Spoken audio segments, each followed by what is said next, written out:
Hello. A very good evening to you all. Am I audible?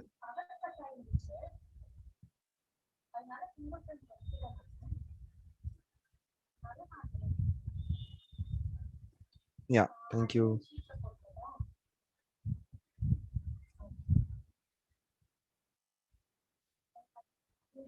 Fine. So, let me do a revision on the last class because it might have been a very new topic to most of you.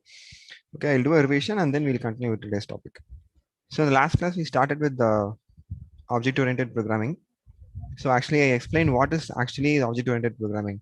So, if you want to do like a relation between the real world and the programming world, we go for object-oriented programming.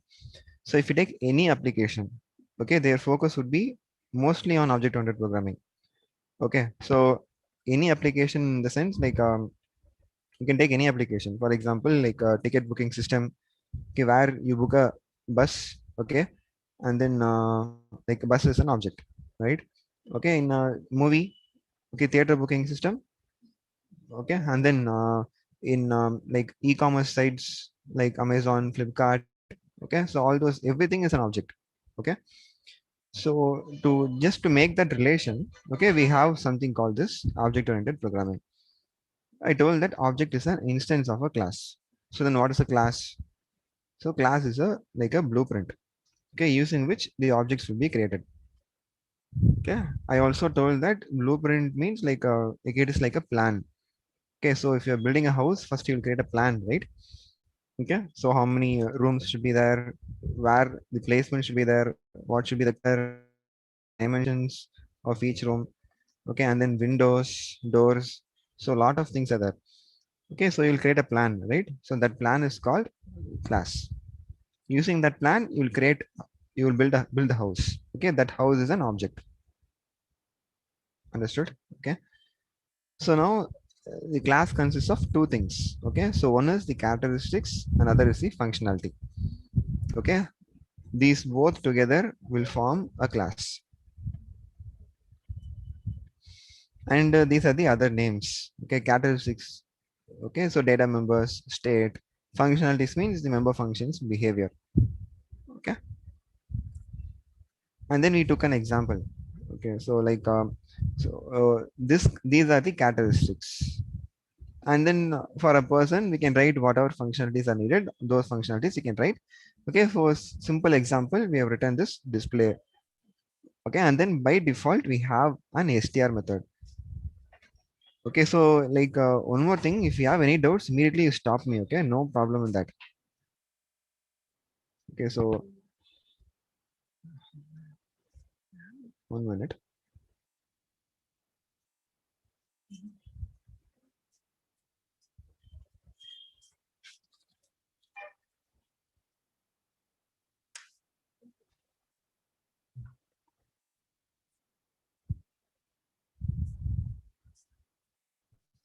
Yeah, okay.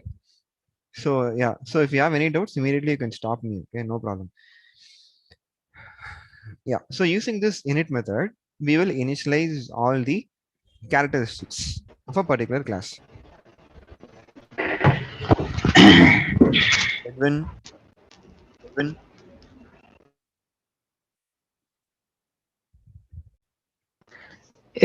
Sorry about that. you're too loud, Edwin.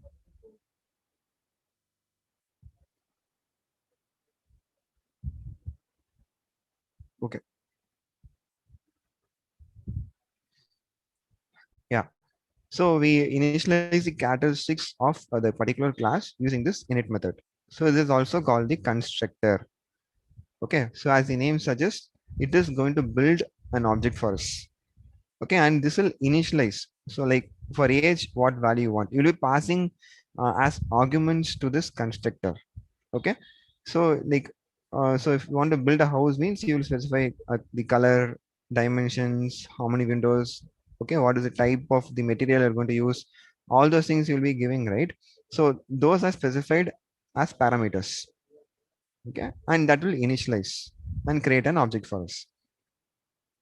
Okay, And then like, so this is how you will create an object. So P1 person of, and it needs four parameters, and you have the four parameters here. Okay, so this is the class name. Okay, and within brackets, how many ever parameters are there, those many parameters you will specify.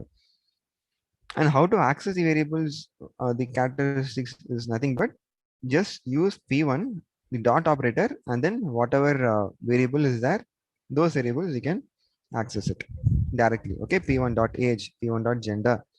So here I have changed it to private and protect. Sorry, protected and private variables. Okay, earlier it was just gender and height, simply like this. Okay, so P1 dot age and P2 dot gender. So we have two objects. So using this person class, we can create how many ever objects we want. Okay, and then you can also call the methods which are present. Okay, the characteristics, the behaviors are also called as methods. Okay, so the functions are there, right? All those are called as methods. So methods also are called using the same format. Okay, P1 dot display. Okay, P2 dot display. And I also explained what is this str method. Okay, so the str method is nothing but by default, if you just print the object or call the object, this str method will be called. Okay, this will return a string. This is mandatory. Okay, so definitely this string method, str method, should return a string. Okay, I just enclose it within the print function. So what happens, this particular string, whatever format I mentioned, this will be returned from the object, and then that will be printed over here. Okay, so next we moved on to access specifiers. Actually there are three access specifiers: public, protected, and private. Okay, so public access specifier comes without any underscore. Okay, protected access specifier comes with a single underscore. The private means two underscores. And then these three access specifiers have different meanings. Okay, so why we go for protected and why we go for private, all those things are there. Public means any object or any from anywhere you can access the characteristics of a particular object. So that is possible using public access specifier. Okay, using protected access specifier, you have to access only by inherited classes. Okay, so my father's property can be accessed only by me or my siblings, right? So none others can access my father's property. So that is called protected. Okay, and even my grandfather's property can also access by me or any of my siblings or any of my grandfather's sons or daughters. Okay, kids. Fine. So that is called protected variables. My neighbor cannot access my father's property, right? Okay, and private. So something which is cannot be accessed by any other classes, any other objects. That is called private variables. Okay, private characteristics or whatever. And this is represented by two underscores. That's it. Okay. So for example, my mobile. So I will not allow anyone to view my mobile, right? So that is something private. I will not share my Insta password to anyone, right? That is private to myself. As simple as that. Okay. And I showed you how to access public and protected variables, and I asked you to find out how to access the private variables. So why we are seeing this is like Python does not restrict accessing protected or private variables. So it's simply like it is just a denotion that it is a private variable, protected variable. Whereas any object can access the private variable as well as the protected variable. Okay, so like it is not too strict about it. Okay, so it is the developers' responsibility to like make sure that the program does not access the private or protected variables directly. Okay, so I asked you how to access the private variable. Is anyone having the answer for this?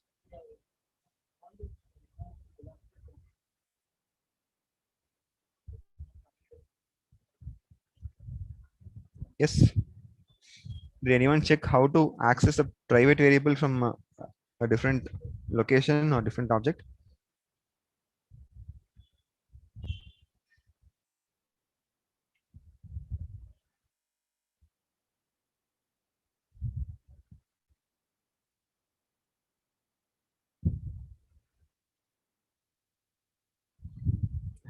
Okay, fine. So I have the answer over here. So this is the way.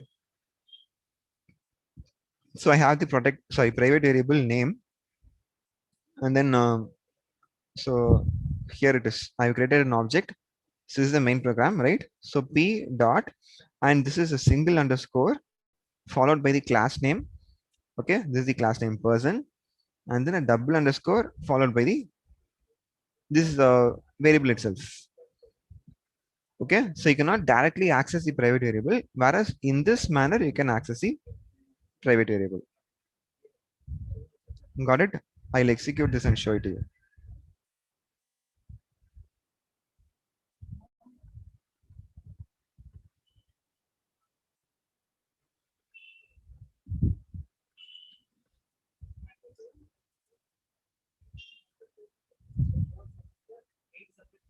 Okay, so I'm able to access the private variable. Understood? So that's what. So Python is not so strict in this. So you have to be very careful while coding. Okay. Now next we saw like so what are the different ways of accessing the protected variables and private variables? So that is using the getter setter method. Okay. So getter setters are nothing but, as the name suggests, get is going to get me the value of a particular variable.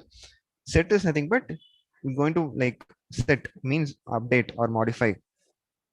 Okay, so the value of a particular variable. Well, the name. So mostly in Python, no. See, all the names itself will be like defining its purpose. Okay. Yeah. So here, so this is the simplest method of creating getter and setter. See, have the get age and then the set age. I have a variable. Okay, a parameter, and then get age means what? It will get me the age of that particular person and give it to me. How it is getting? It's just return self dot age. Okay, and then you have set age, which is nothing but I'll be passing an argument to set age function, and that will update the self dot age. Okay, that is the parameter of the person. And then you have the str method. Okay, and I also showed you how to access the get method and set method. Okay, fine. So this is the first way. And one disadvantage here is, okay, like we can give any name to this getter and setter. Okay, so and like we don't know what name you have given. All those things are there, right? So I would have defined like get. This can also be written as get age or retrieve age or read age. So any name can be given, right? So it is the user's wish. Okay. So since to avoid that confusion, okay, so like we have like something called as a property function. Okay, so this property function, what it does is, so it will define what is the getter method, what is the setter method, and also the distraction method. Okay, so now we can give any name here, but you will define what is, even if I give retrieve age, so what I would do is I will pass retrieve age over here to the property function. So if I do this, what happens is this will, if I do p dot age equal to 27. So now what happens? It is assigning something to age, right? Which means setting something to age. So it'll automatically call the set age method. Okay. Similarly, if I just print p dot age, it means I'm getting the value of age. So it'll automatically call the get age method. So whatever might be the name, suppose if I give retrieve age here, it will search for the retrieve age function and then it will call that function. Okay. So this is the second type. And the third type is, so using the annotation. Okay, this is called annotation or decorator, whatever you want you can call. So we're not going much deeper into this. Okay, so like, and also using this, we'll define the getter. Okay, how to define getter is like just put at property before like this name. Okay, this is going to decide the variable name. Okay, suppose I don't want to expose, this is a protected variable. Okay, self dot underscore age is a protected variable. If I don't want to expose this name, what I can do is I can just change the value here. I will give years or something like that. So now what happens, I will not be knowing the original name. Okay, so even this I can do. So as of now, let it be the same name itself. So I have given add property before this def age. So this will act like a getter. So in the same name, whatever I given here, if this is years, here also I have to give years.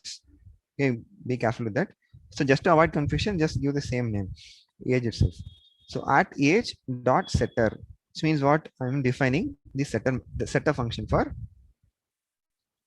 the age. Okay, so whatever I've given here. So age of self comma age, this is the parameter I'm passing from the main program to update the value of self dot underscore age. Okay, I'll perform this operation inside this setter method. So one more advantage of using this getter setter methods and all is that we can validate. Okay, so validate in the sense, suppose I'm giving a negative value for age. Okay, so I can tell that this is not a valid age. So I can restrict it from updating the value. Okay, so these kinds of checkings and all can be done inside the getter and setter. Okay, so this is all about like classes, getter, setter, constructor, all those things. Any doubts so far?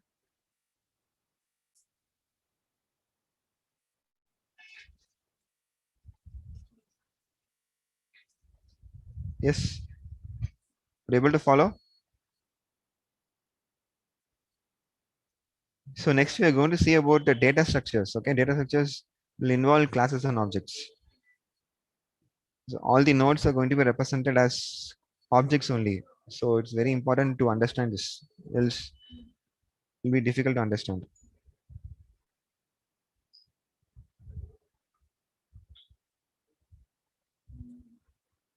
Yeah, I've got only one response. Others, so if you're not able to understand, kindly tell me. I no, not at all an issue.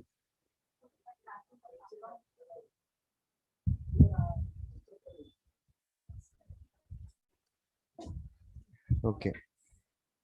Okay, thank you so much. Fine. So now let us go to relationship between classes. Okay. So it is also called as an association between two classes. Okay, so if you are able to fill the blank between two classes with has a or has many, okay, then it is called relationship between classes.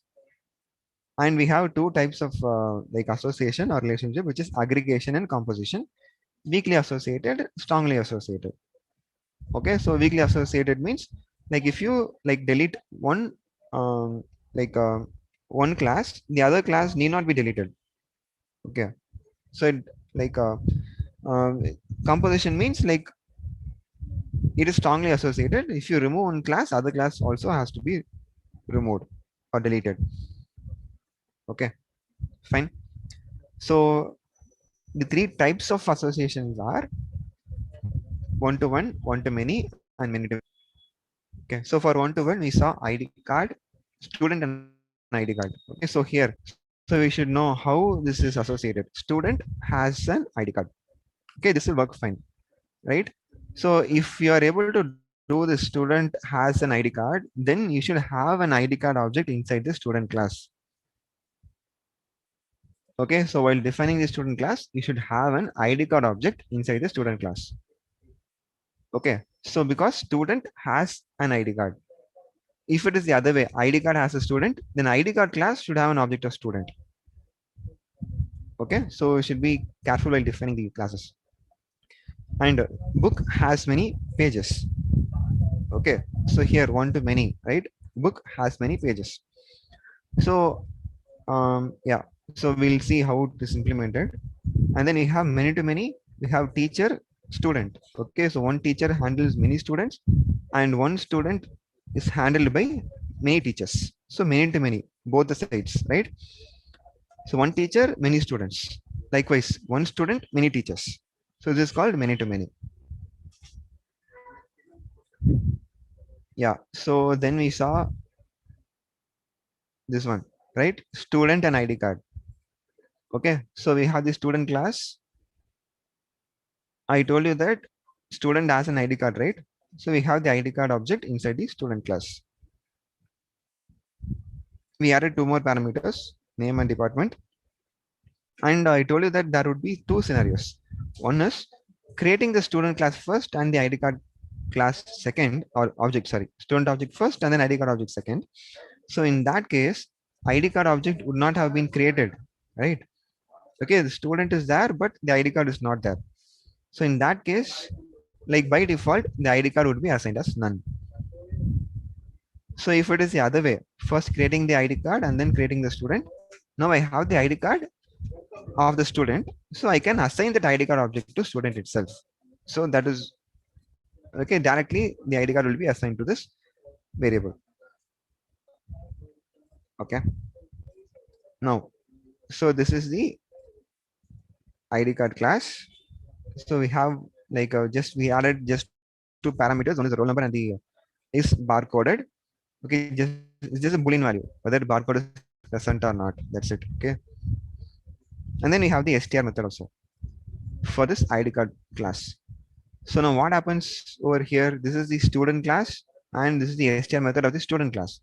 So name and department are like direct part of the student, whereas we have the ID card, which is an object, right?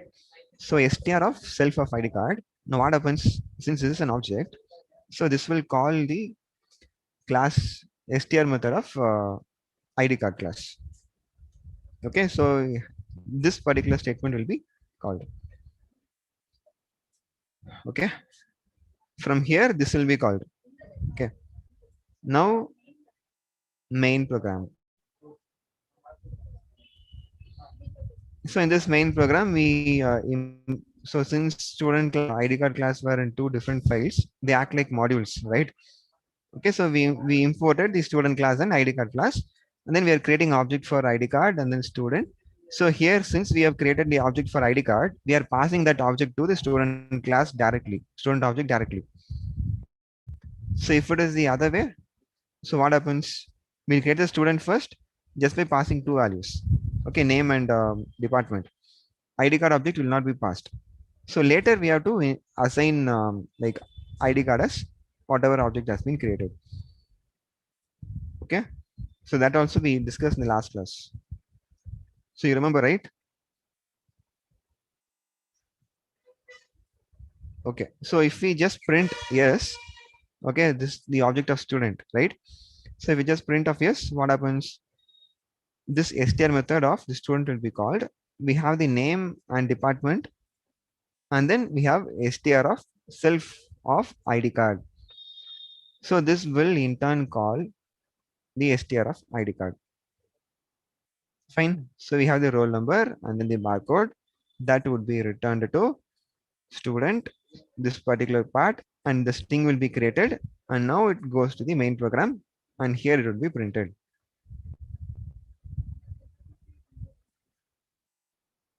Any doubts in one-to-one? No, sir. Okay.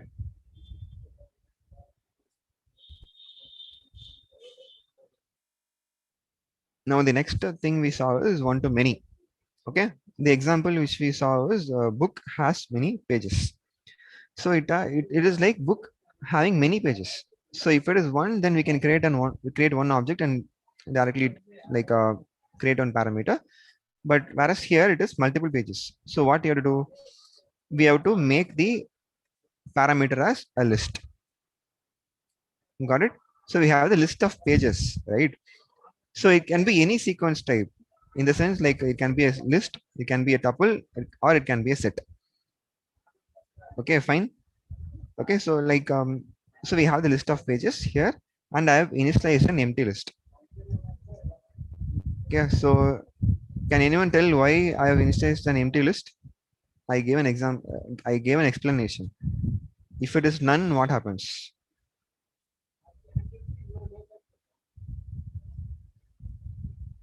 If I initialize it as none, what additional thing I have to do if it is initialized as none? Do you remember?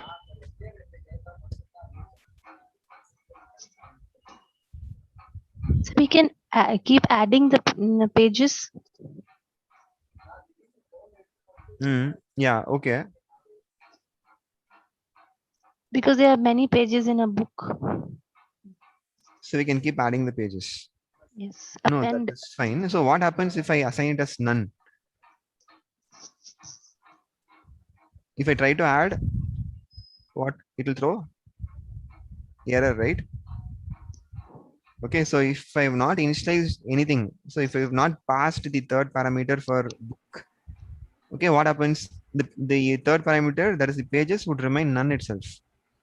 So if it is none, and then if I try to like print or if I try to add more things, okay, it will tell that you're trying to access a none variable. Okay, it will throw an error like that. So to avoid that, we are giving it as empty list. That's it. Okay, fine. Understood?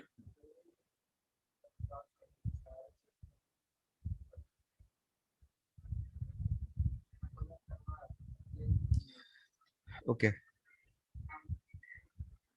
Yeah. So now we are creating a page class. Okay. In the page class, we have the page number and the content of that particular page. Okay. So, and we are creating a book class. In the book class, we have name, author, and the list of pages. An empty list. Okay. Here.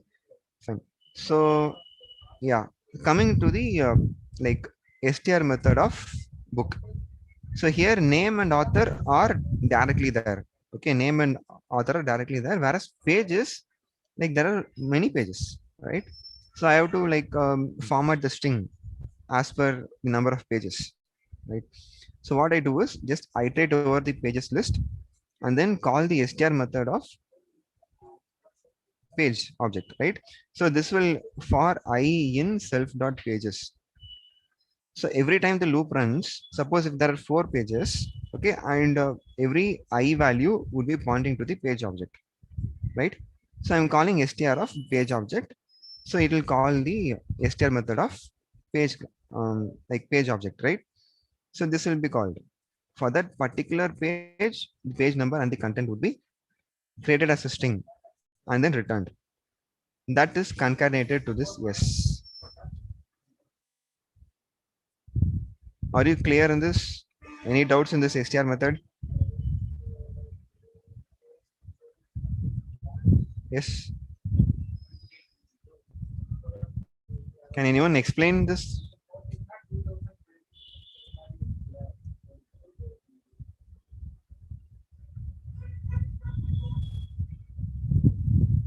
Yes, anyone who can explain this?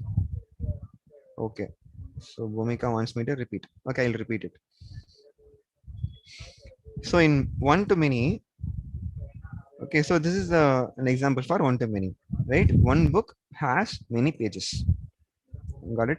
So now what we're doing is since it is has many pages, so you have to store a lot of pages, more than one pages, right? For that, what we're doing is we are just giving a sequence type. So one of the sequence type is list. So I directly assign pages equal to an empty list. So which would be a default value.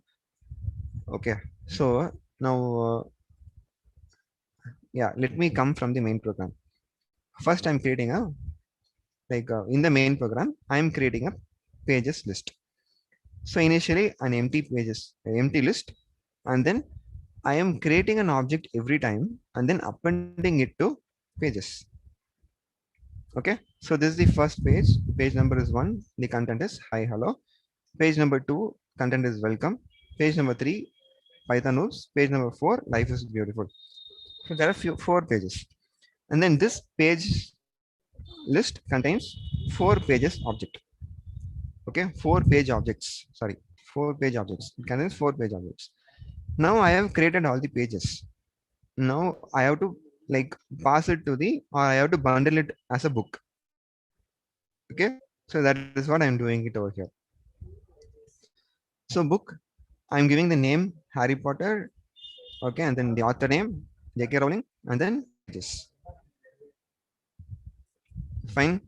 So I'll pass this pages object over here. Now what happens if I print this book? It will call the str method of book, right? So in this str method, what is happening? I'm creating a string. Okay. So that has to the str method should return a string, right? So I'm creating a string. So s is equal to self.name plus self.author. So this is done. Okay. So name and author are single variables. So I directly concatenated and created a like initialized it to s. Now I have to iterate over all the pages and then create a string out of all the pages using all the pages, right? So for that, what I'm doing, I'm just iterating over the pages list. So for I in self dot pages. So this will iterate over all the pages. And then if I just call str of I, what happens? It will in turn call the str of pages. Sorry, page, right? So this has the page number and the content. So a string has been is being formatted. So for the first page, one hyphen hi hello. So this string would be created and then it will be returned and then concatenated to this yes. So if this loop runs for 4 times, what happens for all the 4 pages? A string would be created and that would be concatenated to yes. Finally, you will return yes. And that is what would be printed over here. Okay. Got it? Any doubts? So, Bhumika? so this str method and init method, they are default methods for all the classes. Yeah. Default methods for all the classes. By default, it would be present. Oh. So So str method. there are a lot of methods like this. Equals. Okay, and then I don't know. Many methods are there. Like if it starts with double underscore, like default methods are there. And so New. these methods Yeah. are protected methods, no? Private methods, right? Yeah, private methods. Okay. So we'll not be implicitly calling them. I mean, we'll not be explicitly calling them.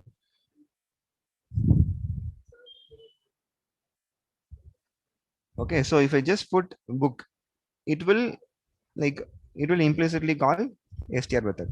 We did not call book.str. Okay, likewise, while creating a constructor, that's creating an object. So by default, this is the object that would be called. This is the method that would be called. We are not mentioning that please call init like that. You're not mentioning, right? So by default itself, it will be doing this. Okay, the Python compiler takes care of this. Likewise, if you are comparing two objects, if you want to compare two persons, okay, so by default, it will just compare the address. If you want to change that, if you want to compare with respect to age, then you have to redefine this equals method. Okay, if you want to compare with respect to roll number, you have to redefine this equals method. So that is more of object-oriented programming. We're not going much into object-oriented programming. This is like you have to understand like how to create an object and what is the default value for object. Str method and then init method. That's it. That is enough for programming with data structures and algorithms. This is enough.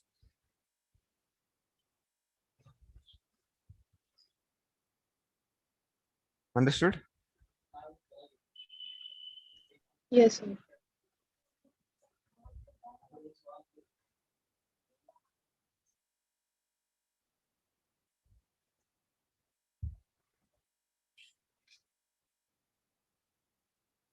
This is the output.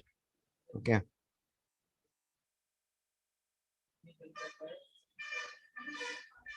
Okay. So name, author, and then this for loop will create these 4 lines by calling the str method of page object. Okay. Fine. Now shall we proceed to many to many?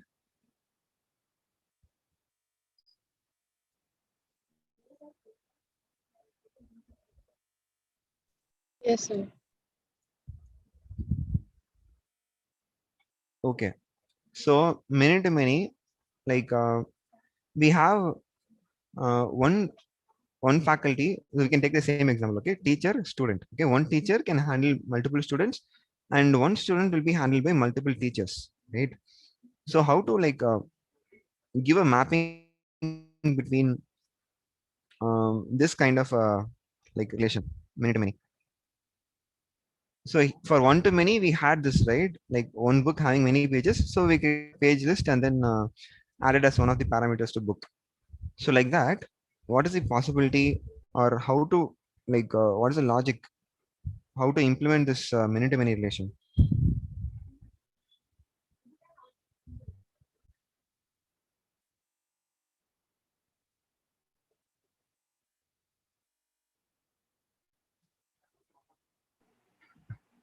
Any idea? You can just give a guess. No problem.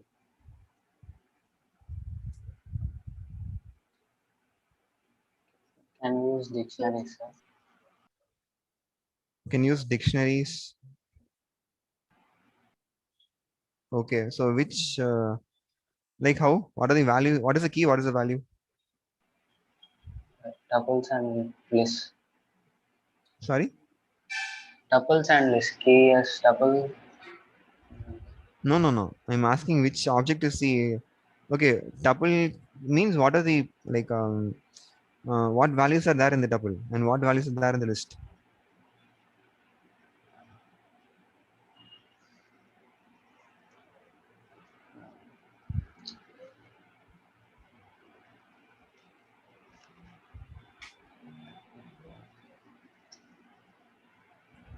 Yes. What are the values of the list and what are the values of the tuple?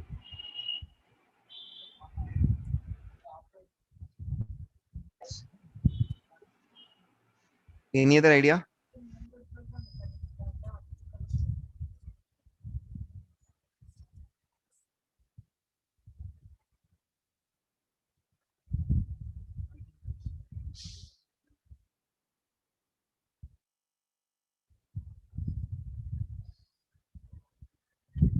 Okay, I'll tell you.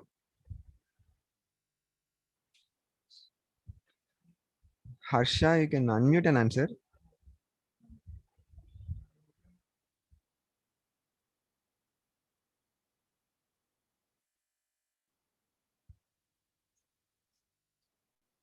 We can use nested lists. How?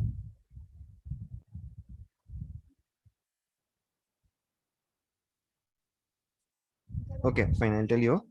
See, it is actually like you're creating a mapping. So which teacher is handling which student?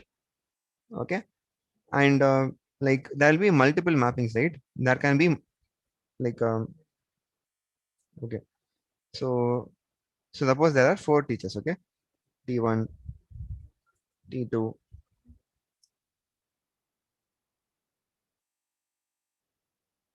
and there are five students. Let's suppose,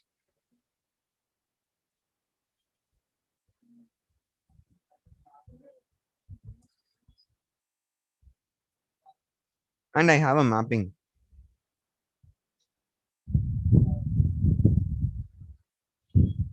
The mapping is teacher one is handling student one. Again, teacher one is handling student two.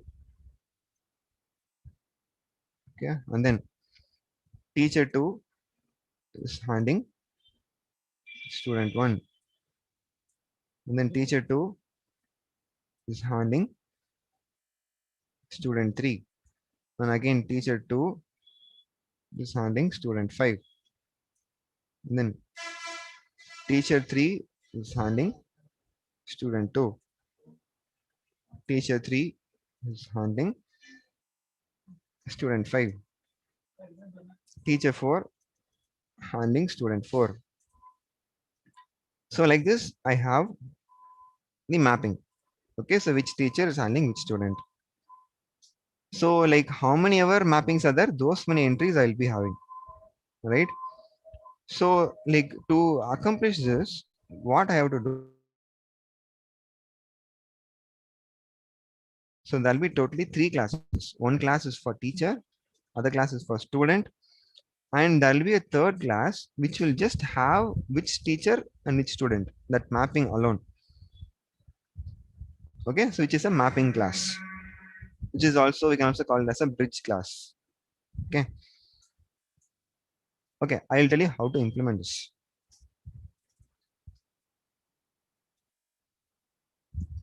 So class teacher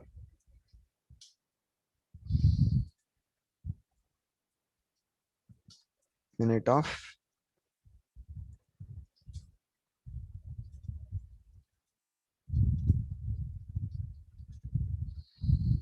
name comma department,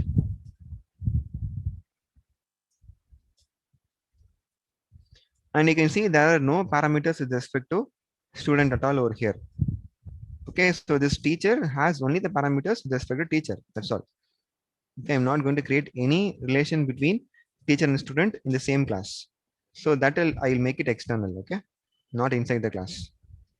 Self dot name is equal to name, self dot department is equal to department, and I have the str method.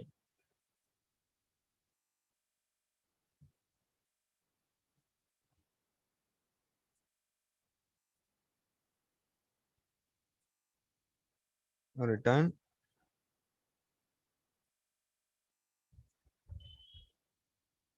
self dot name,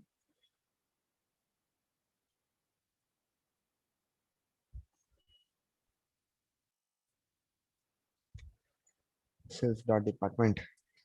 Okay, that's it. So this is our teacher class. Okay, and then student class.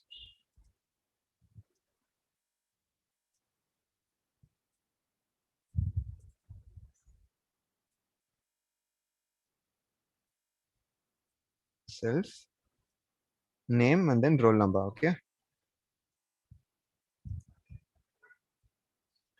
self dot name equal to name, self dot roll number equal to roll number.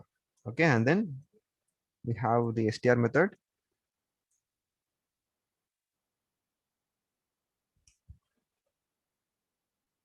return self dot name,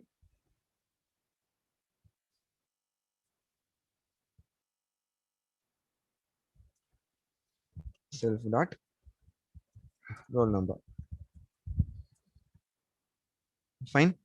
So two classes are done. So I have class teacher and then class student, and you can see teacher does not have any parameters with respect to student, as well as the student does not have any parameters with respect to teacher. Now what I do is I create a new class which will act like a mapping, okay, for teacher and student. And you can give any name to that class, okay, but it is good to give a name which is a combined name of the two classes. Okay, teacher, student. So you can leave it as it is, or you can give mapping or map. Okay, so whatever name you want, you can add it to this. Okay, so I'll just leave it as teacher student itself. And this will have only two parameters.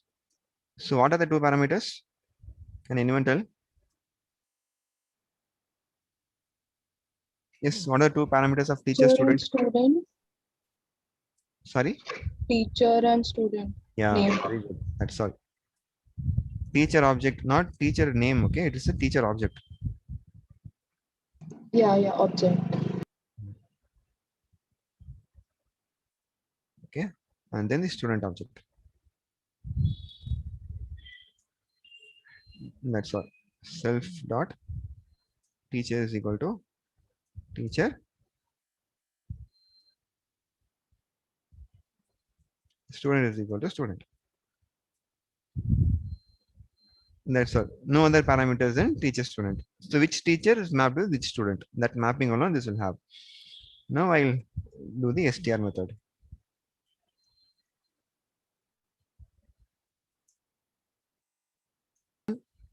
str of self dot teacher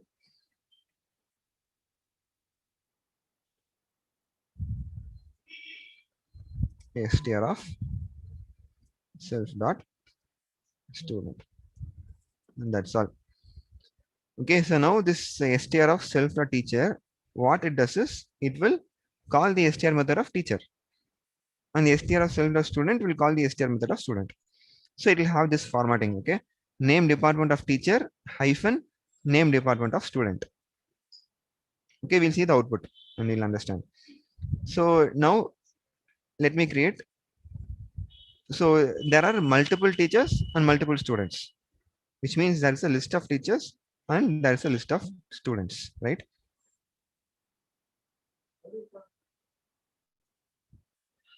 Teachers and then students. So I'm creating an empty list. Okay, teacher list and the student list. Now let me add a few objects to teachers and few objects to students, which means I'm adding few teachers and few students to this list. Okay, so teachers dot append of teacher of, so to pass the name. Okay, let me give the simple names.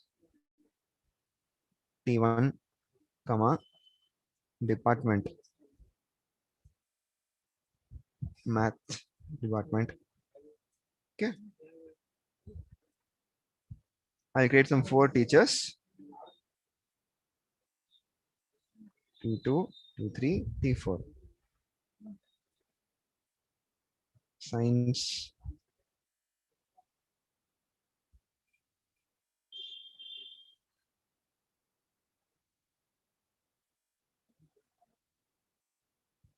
art. Okay, so and let me create some students. Students dot append of student of name. Okay, S1 comma 1 2 3. So here student can also be an integer, right? So I will typecast here.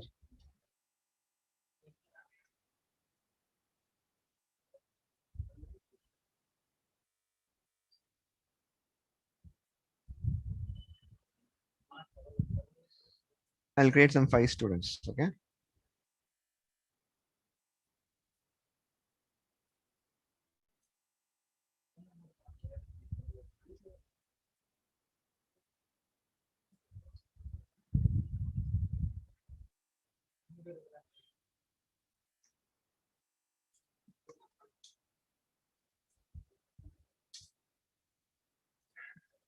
now I created the students and then teachers and students. That is done.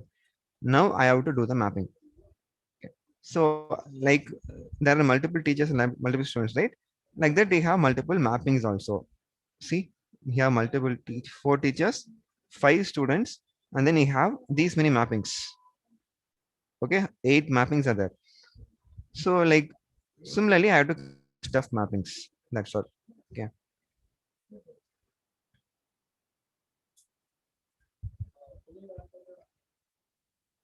I'll just make it simple. Okay, TS list. Okay, TSL, which is a teacher student list, is equal to empty list.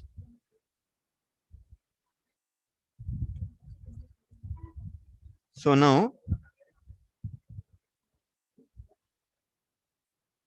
T1, that is a teacher 1 with student 1. So how to make that mapping? Can anyone tell me? TSL dot append of what should I do? Hmm? TSL dot append of what should I do? Teacher, student, Yeah, teacher student of then teacher one, teacher 1. Yeah, how to access teacher 1? teacher of 0. Very good. Yeah, teachers of 0 actually. Okay, Yeah, teachers of 0. teachers of 0. So teacher 1 is the first entry of the teachers list, right? So teachers of 0. And then student 1, Students of 0. yes. So that's all. So we have created one mapping. Like that, we can create any number of mappings. So we had 8 mappings, right?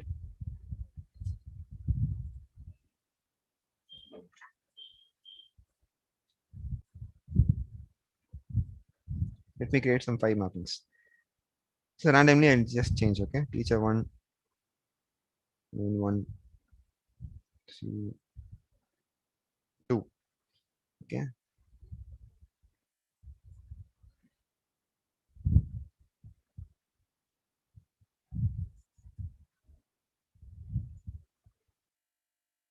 So like this, I have created the mapping. Now, to print, I'll just put a for loop.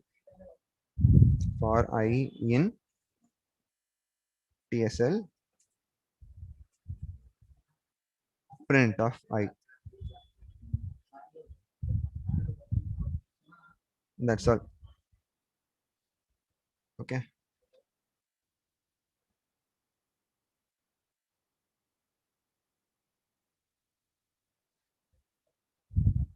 Fine. That's all.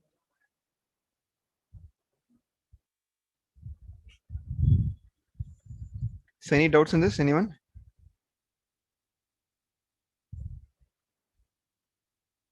No, sir. Okay. All of you understood, right? So if you have any doubts, you can ask me. This we can proceed with next topic.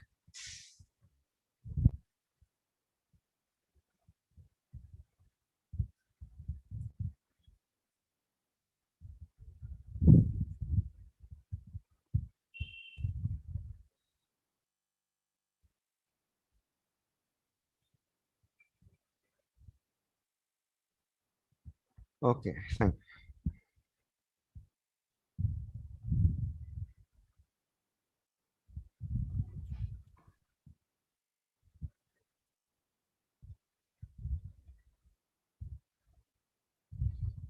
So from today, we're going to start with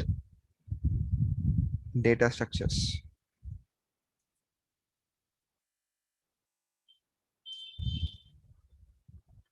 Okay, fine. So like what is data and what is data structure? And why do we need to structure a data? So answers, what is data? You can give examples for data. The marks of students in a class. Yeah, very good. Marks of student in a class. The attendance list. Okay, and then list of items in a grocery shop. Yes. Movies running in a multiplex. Everything is data. Okay, fine. So yeah, so what is data structure?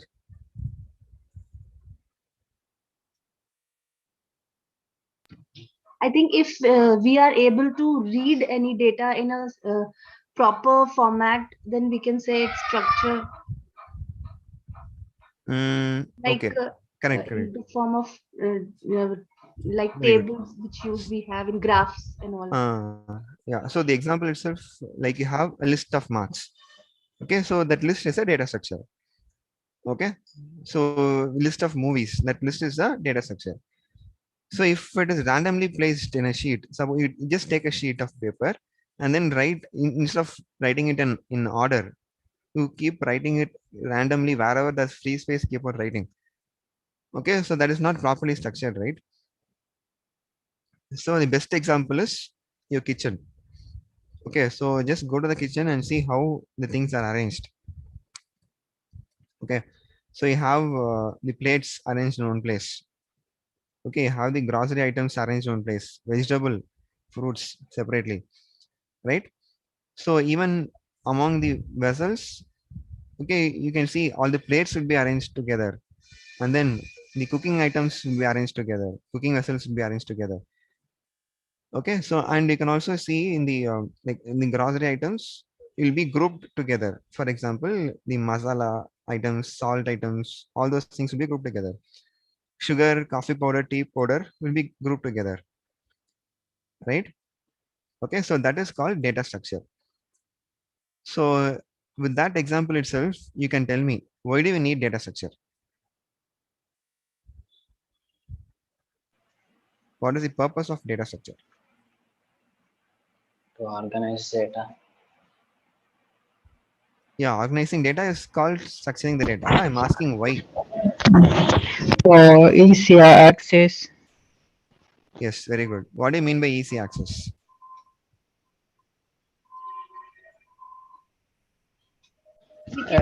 Like if you want to maybe search Hmm. update that. Okay, correct. So you see, like if you're putting, if you're going to prepare coffee, okay, so like if you take coffee powder, along with that, you will take the sugar also, right? So every time when you not search for coffee powder once and then for sugar once again, right? Okay. So I know where everything will be placed if it is not like randomly placed. If it is arranged in some or the other way, I know like if at all I don't know where it is placed, I can easily search and find it out. Okay. So that is why we need to properly structure the data. Okay. Now let us take an application and see. Um, okay. So what are the various operations that we'll perform on a data?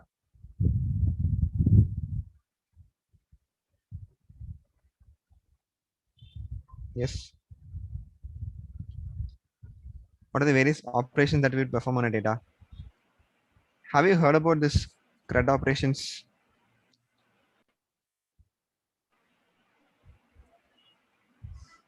What is this CRUD operation?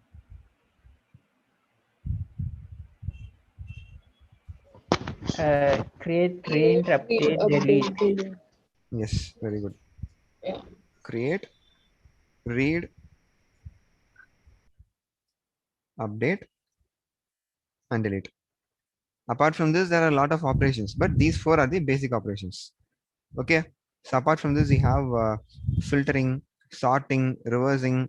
Okay, like that we can keep on building number of operations. But these are the four basic operations done on a given data, right? So this read is also called as search or retrieve. Okay, fine. So create, update, and delete. So let us take an application and see like which is the most frequently done operation. Okay, so before that, can you tell me which is the most frequently done operation on a data among these four? Read. Yeah, very good. How? Any example for this? So, like the present situation, we have so Hmm. many COVID cases. So regularly we are watching what is Hmm. the hike or whatever is per day data of the patients and all. So we are Okay. reading every day. Okay. Fine, fine. See, that is not the actual meaning. Reading means you're searching. Do you mean searching?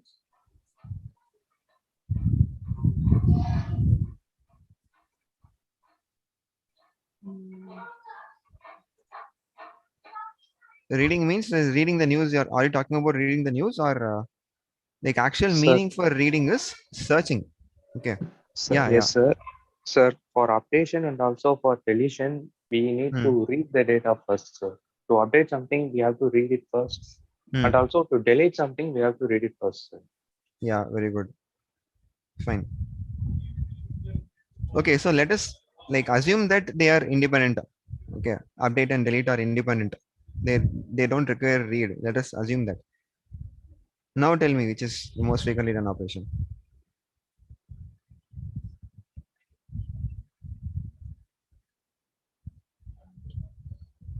Okay, let us take a small example. So let us Sir, take, before updating or yeah, deleting, we yeah, need we to have to read. know. Yeah, that is fine. Yes, sir. I got it. Yes, sir. I'm telling that assuming that delete and update are independent operations, which doesn't require read. So which would be the most frequently done operation? forget about reading while updating. Okay, I'll explain. Yeah. So like Dating. there's a portal Amazon. Okay, you take an item. Let's take a shoe. Okay. So like how many times you will create a particular shoe, a single element shoe, or you can take a mobile phone. OnePlus is launching a new mobile phone, right? Okay. So how many times the mobile phone will be created?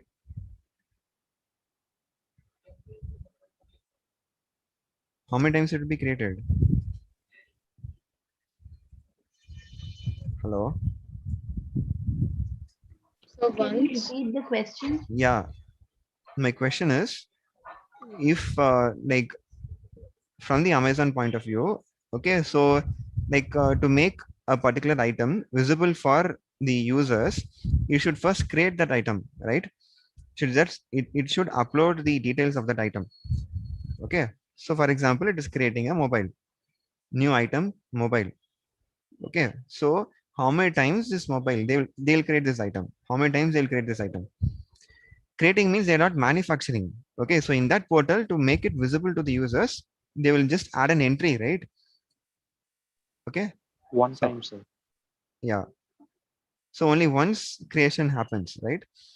So let us come to read later. How many times you will update this? How many times this updation operation happens?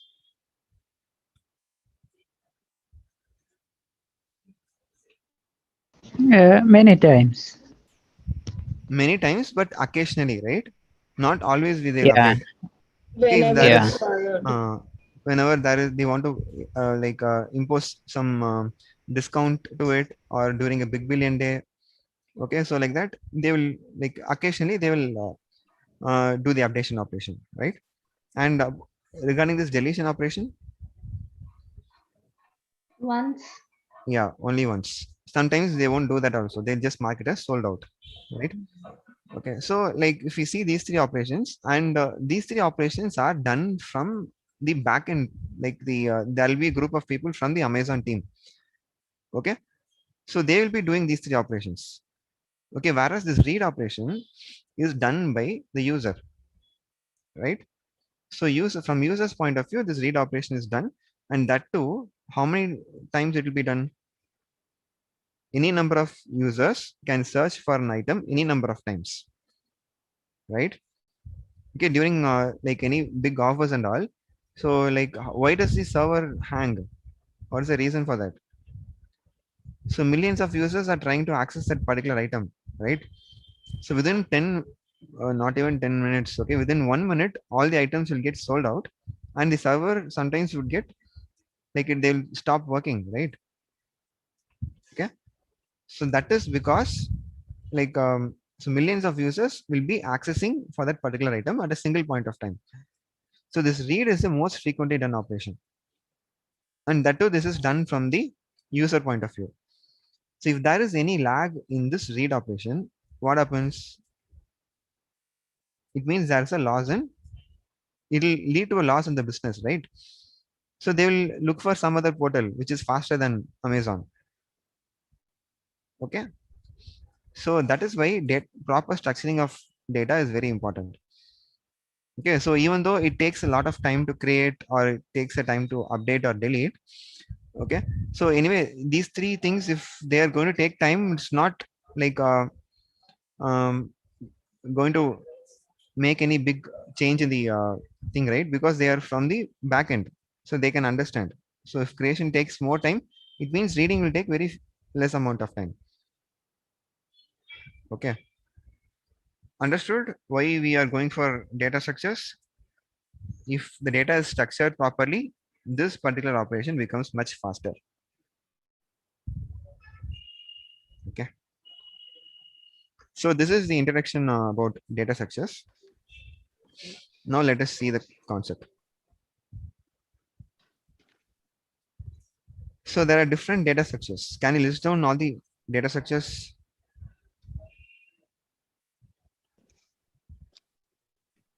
Array. Array is not actually a data structure. List is a data structure. Okay. Yeah. Stack, List. queue, linked list. Linked list is also not a data structure. List Okay. is a data structure. Okay. Stack, queue, Tuples. no. Trees. Yeah. Then Crops. Graph. graph. So we also have hashing. So these are data structures with respect to Python or in general? No, in general, we haven't entered into Python implementation. We'll go to that. These are just concepts. Okay. All these are concepts: list, stack, queue, trees, graphs, and then hash table. So we are going to implement all these data structures without using any inbuilt methods, inbuilt uh, libraries. Okay, we're going to implement these. Fine. So now, so these are concepts, right? So to make it like implementable or to make it real time, so we have something called storage structures.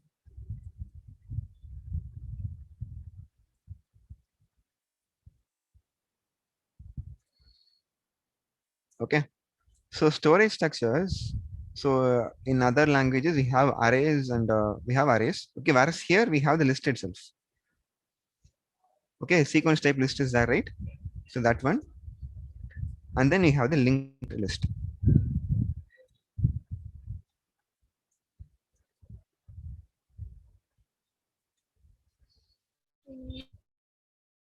Okay. So like we'll be seeing all these data structures and how to implement them using these storage structures.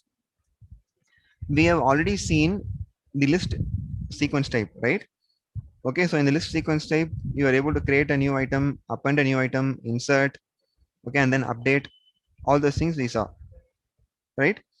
So with respect to list and all these data structures can be implemented these two like storage structures. Today we'll be seeing about how to implement a list using linked list. Okay.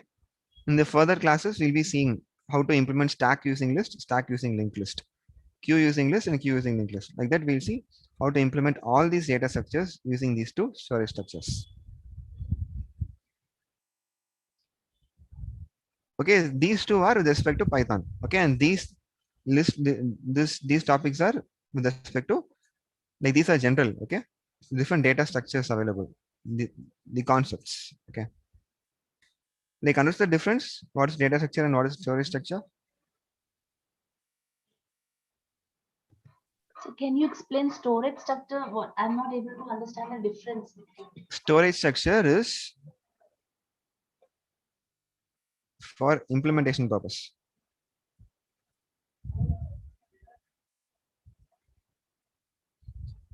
Okay, so this is with respect to programming language.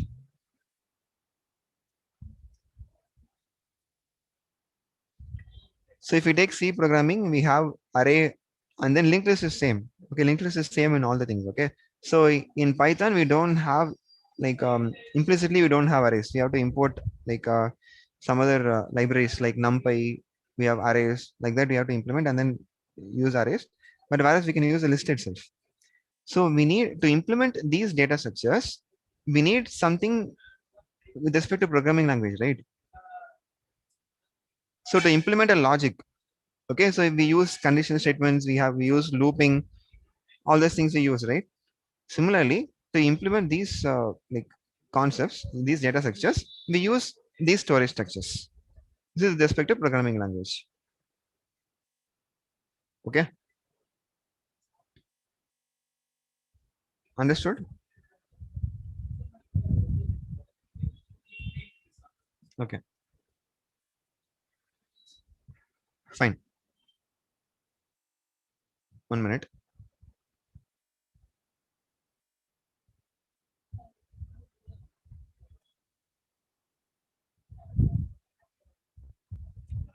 I'll open an Excel sheet. So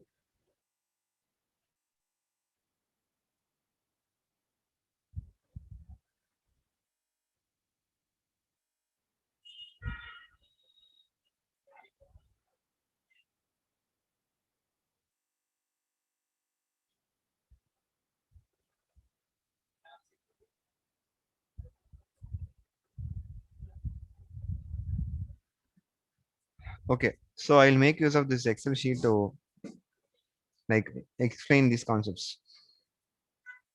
Now, linked list. So what is exactly a linked list? How to visualize linked list is that I'll give a small example.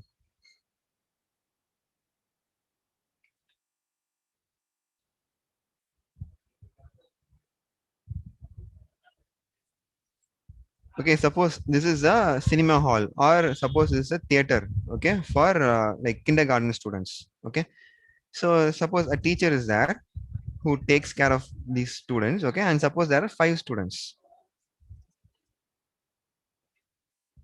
Okay, a teacher is there and she is bringing 5 kids. So if the entire theater is empty, okay, and then you have the screen over here. Okay, screen is here, and then you have this entire theater is empty.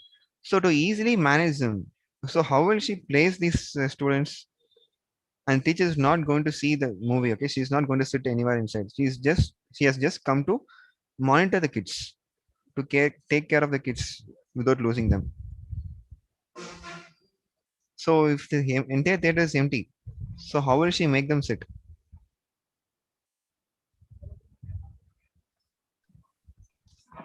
Anywhere together. Yeah. So she like anywhere she can place all these 5 students together.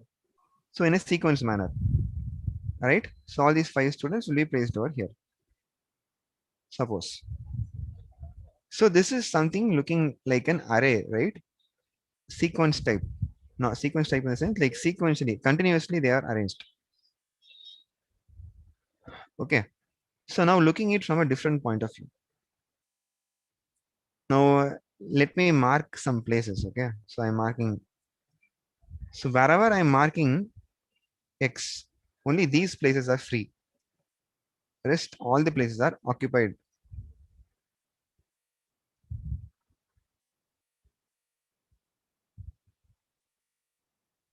Now what she will do?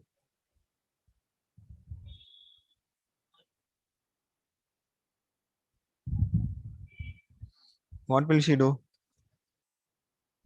Search for free space and then let students sit there. Yeah. So how will she manage them? So she will search for the free spaces, and let's suppose she's making the students who sit here, the first student here, second student,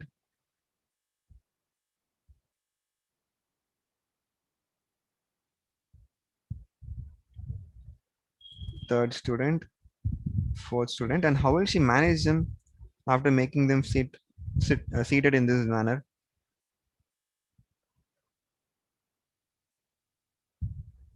She'll store the location. Yeah, she has to store the location. So like there are 2 ways. One is, will she be storing all the locations with her, or is there any other way? So think it from linked list point of view. If you already know linked list, you can think it from linked list point of view, or else you can give your suggestions. Sir, I think she will just store the location of the first student, Yeah. and she will ask the first student to store the location of the second, Yes. and the second to store the location of third, and likewise. Yeah. Very good. So that is the correct way, right? She'll just make the first student to sit in one particular place, location, and then she'll take or she'll note down the address of the first student. Then what she does is she searches for the second free space, make the second student sit in that place, and then gives the address. It means gives a seat number to the first student. Okay. And then third student's address to the second student, fourth student's address to the third student, and fifth student's address to the fourth student. So like this, she will distribute the addresses in this manner. Okay, so just if I know the address of the first student, I will be able to track all the, I mean, if I know the seat number of the first student, I'll be able to track all the students, right? Just by going one by one. Yes, understood? This is actually the linked list. Okay, and what does the fifth student have? Null. Yeah, actually in Python, it is none. None, none. Okay, so fifth student, there is no sixth student, right? So it will not hold any seat numbers at all. So it will hold a none. Any doubts in this? If you're able to understand this, linked list will become very easy. Okay, so what is the role of the teacher here?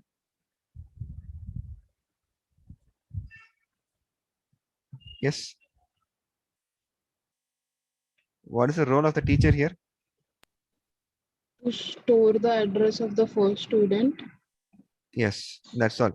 So the teacher is not going to take any memory inside here. She is not going to sit inside this hall and then going to watch the movie. She has just come to monitor the students. So she will just take the address of the first student and that is the seat number of the first student and store it with her. That's all. Okay, so only thing is teacher is going to store the address of the first student, that is number of the first student. Okay. So from the linked list point of view, all the students are called as nodes.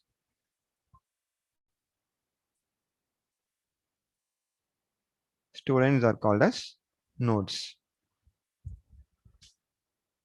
Okay. And the teacher, okay, is called as the head. Okay. So this is from the linked list point of view.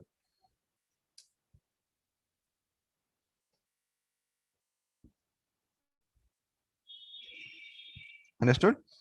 The head is going to store the first node's address. Okay. First node's address will be stored in head. And the first node will store the second node's address. Second node will store the third node's address. Third node will store the fourth node's address. And fourth node will store the fifth node's address. And fifth node will store none. Okay. Fine. So any doubts in this concept? Conceptually understood, right? Now shall we go to implementation? Yes. Okay.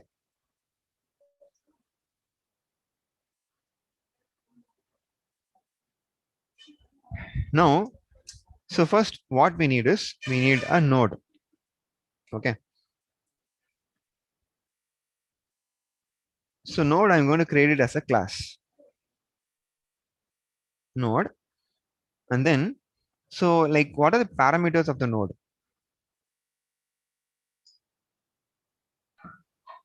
Name.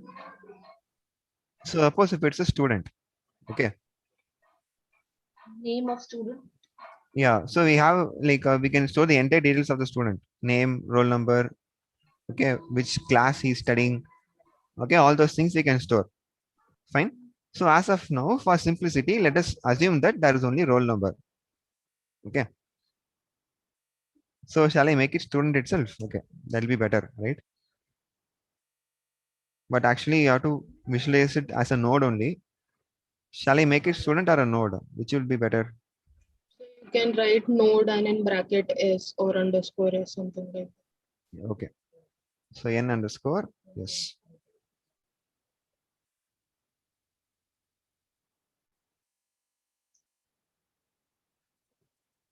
Okay. So it will have the roll number and so that is the parameter with respect to that node.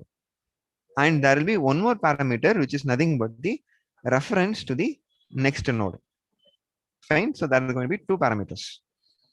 Or there are going to be two parts. One part is the data part, another part is the link part or the address part. Okay.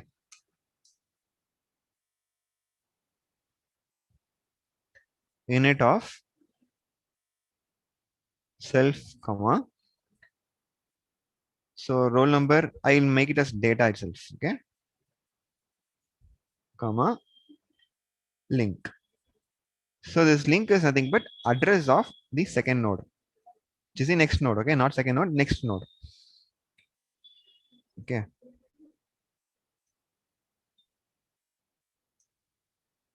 Fine. So like, let us see, do we need to initialize this link as anything or what? So suppose if I'm creating the first node, so what would be the link part of the first node? Assuming there are no other nodes.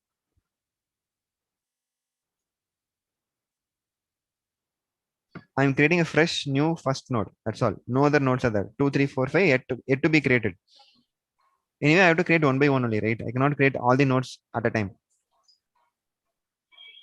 So if I'm creating the first node, what would be the link of the first node? It would be empty. Yeah, because there is no second node at all, right? Got it? So there's no second node at all. So link should be empty. So to denote that, I'll mark it as none.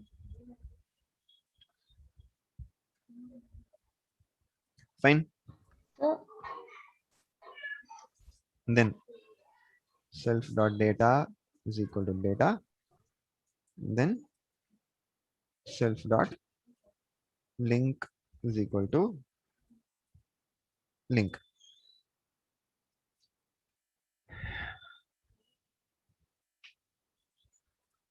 Okay, I can write the str method.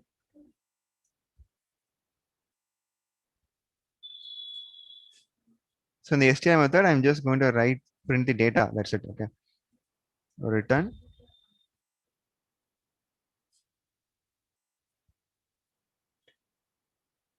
str of self dot data.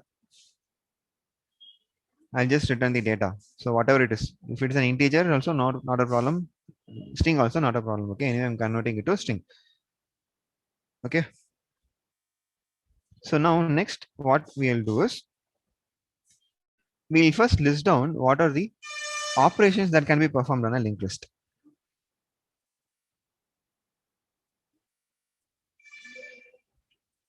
So with respect to insert alone, can you tell me what are the different ways you can insert a new node?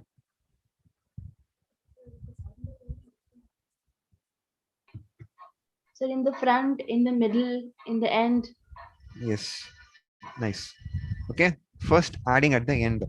The other name is append, as you all know, right? Append means it will add a new node at the end. And then add at beginning. Okay, and then adding at a particular position.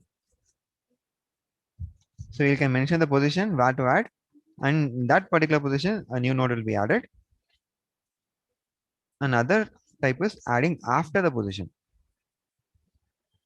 Okay, so if I mention 2, okay, after the 2 means at third position, a new node will be added. So these are the 4 ways, right, in which a new node can be added.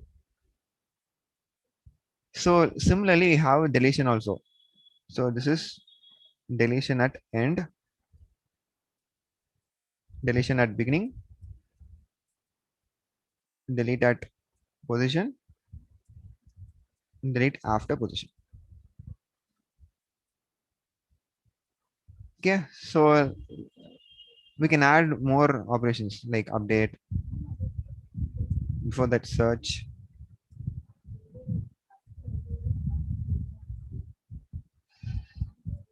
update. Hmm.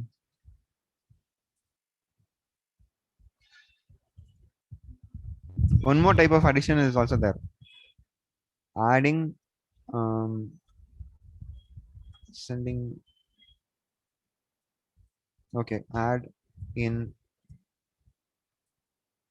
ascending order. Okay, so I'll explain about this later. Reversing, reverse, rotate. Okay, like that we can keep on adding. Many operations can be performed. Okay, so rotating a particular set of elements alone. Suppose you want to like reverse in a particular range. Suppose from 2 to 5 alone you want to reverse. Okay, so like that we can give any number of operations. Finding the maximum element, minimum element. Okay, so finding the sum of the elements. Okay, fine.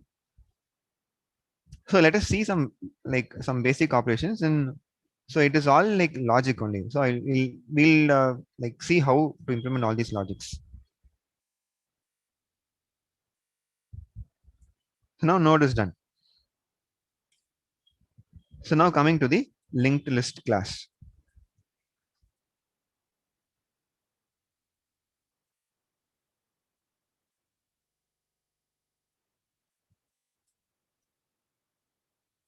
So this is the class which is going to contain all these functionalities. Okay, these functionalities are going to be performed in this linked list. Okay, so what does this linked list contain? This linked list will contain only the head value. That's it.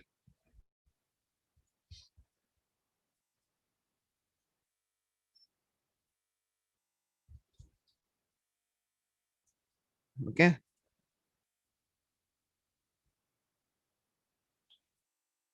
Sorry.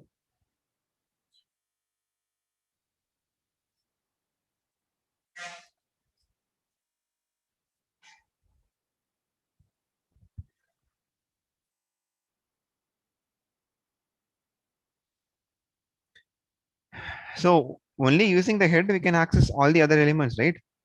So linked list, the most important thing is the head. Using head, we can access the any element. So if we see the diagram itself, so using the head, so teacher will be having the first node's address, first student's seat number. Using that, he can access any of the student. Similarly, this linked list will contain only the head. So what, like if I'm creating an empty linked list, which means that there are no elements at all. Okay, no student at all. So what would the teacher contain? What is the student? What is the head will have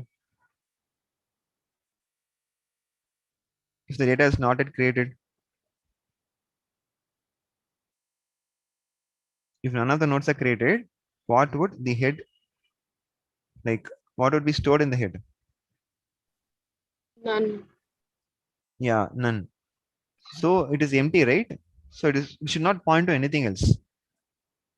Okay, so we can also make this default as none.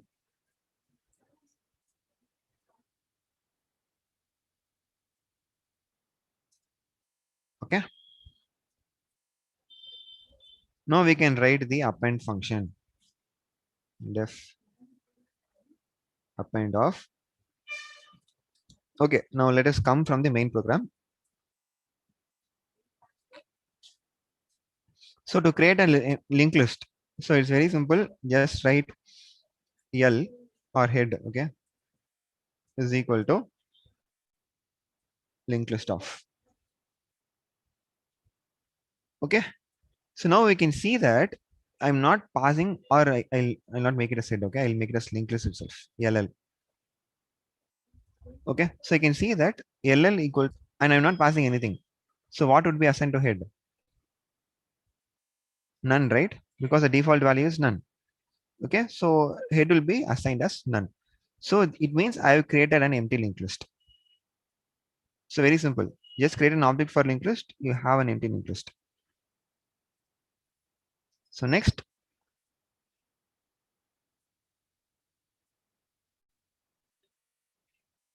LL linked list dot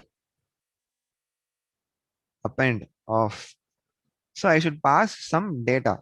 Okay, suppose the roll number of the first student is, suppose if it is 5. Okay, so I want to append 5 to this linked list. So let us define the append function. So def append of self comma data. Okay, are you able to get this? Okay, so I'm passing an integer, so I'm just storing it in a variable called data. So this can be assumed as a roll number also. Okay. Now, so there are two things while appending. Okay, the first thing is there is a scenario where the head value changes. Okay, so let us see that first. So let us see this one by one. So just tell me yes or no. Like yes means head value, there's a scenario where head value changes. And no means there are no scenarios where the head value change. Right? So during append, is there any scenario where the head value changes? No. Yes. Why no?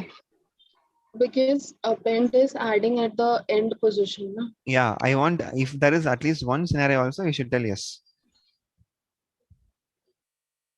If the linked list is empty. Will the head change or not? I'm appending the first node. Yeah, head is none in that case, so it will change. Yeah. So the head would be initially none. If I append the first element, the head would start pointing to the first node that is being created, right? Okay. So the answer is yes. And what about add at beginning? Yes. Yes, every time, right? Whenever you add a new element, the head value keeps on changing. Okay, so what should the head point to? The head should always point to the first element. If I'm adding an element at the beginning, whatever element I'm adding, that will become the first element, right? So add at beginning, every time the head value changes. So I'm writing an yes. Add at position, Yes. yes. When? If it is added in the first position. Yes, very good. If the position is 1, then at that scenario alone, head value changes. Yes. Add after position? No. No. No, very good. So even if I give 1, what happens? It will be added at position number 2. So head value does not change for add after position. Delete at end? Yeah. When? When there is only head and that head is being deleted. Yeah, there is only one element.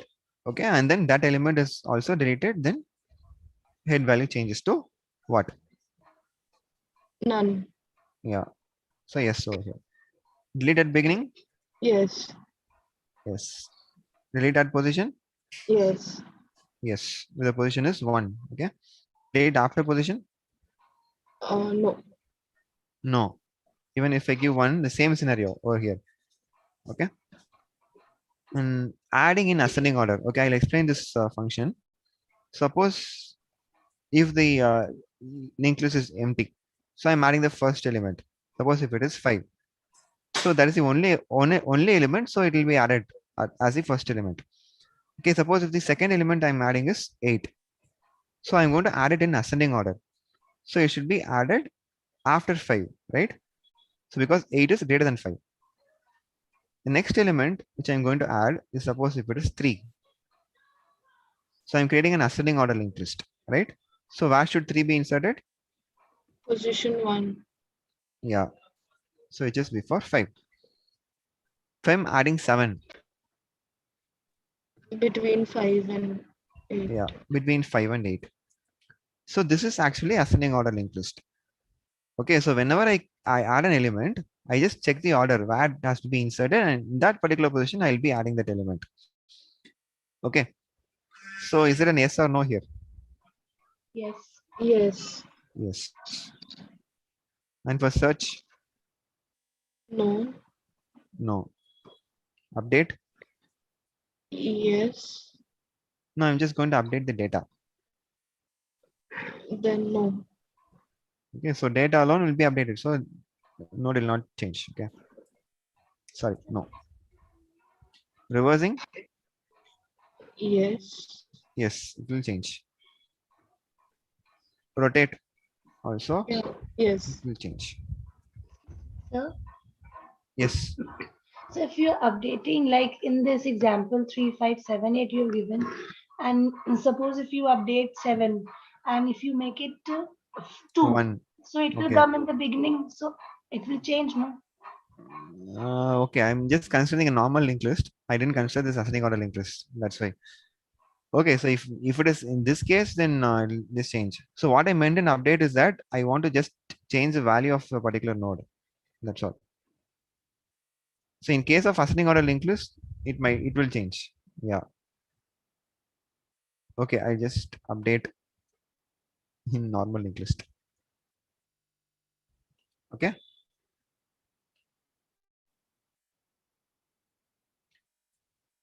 Fine.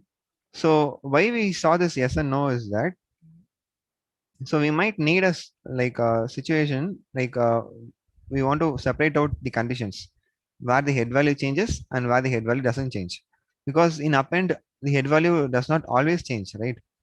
Only during adding the first element the head value changes. Even at added position, If the position is 1, head value changes. In all other cases, head value doesn't change. There are two scenarios, okay, in the same function. So, like wherever needed. So if we see add at beginning, so there is no two conditions. There is only one condition. Seven The head in value. and 2 in. For Sorry, 7, Edwin. for 2. Like 7 in 7. no, 4 in 2 in. Edwin, I'm not able to get you. Are you asking any question, Edwin? No, sir, no, sir. You have any doubts? No. Okay, Sir, fine. Yeah, sir, all these functions like append, added, beginning, so these are user defined or user defined. We are going to write the implementation now. okay. I'm not going to write the implementation for all the functions. We are just going to see the logic and you're going to implement all this. Okay. Now let us see how append is working. Okay.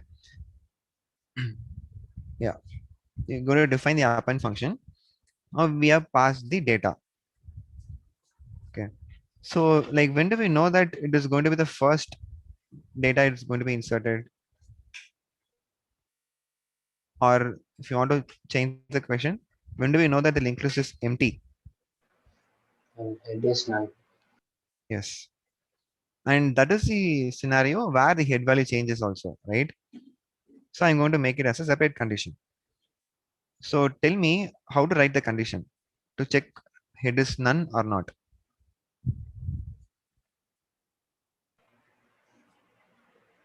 If self dot head is equals to none, equal. Yes, correct. Very good.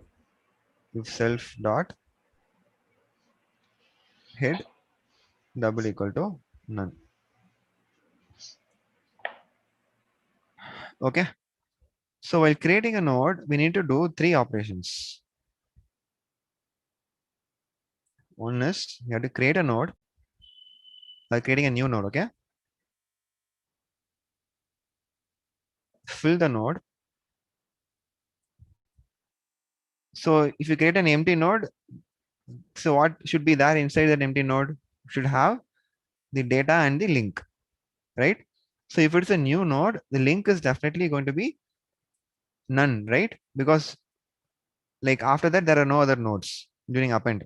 So anyway, if it is append, then it is going to be added at the last. Okay, added at the end. So what is the property of the last node in a linked list?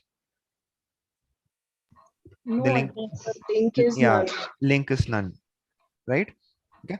So the link part is going to be none, whereas the data part is going to be whatever data I've passed. Okay, so the second step is filling the node. Third step is link it to the existing list. Okay, we have to create a new node, fill the node with the data, and then link it to the existing linked list. Okay.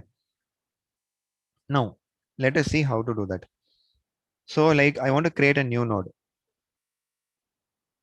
So actually in Python, these two steps can be done in a single step. So I want to create a new node and then data has to be filled inside the node. So how to do that?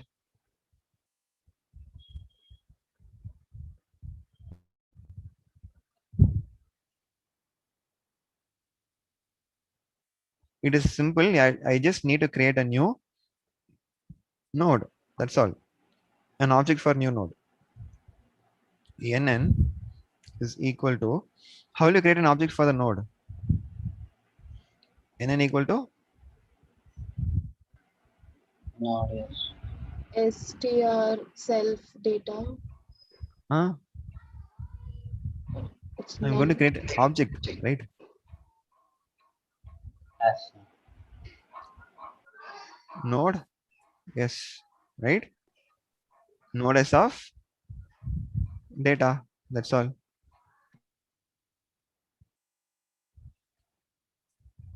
Are you able to get it?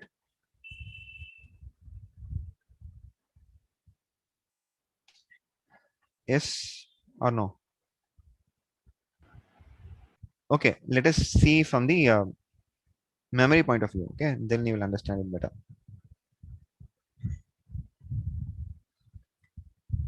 So if I create a new linked list, what happens?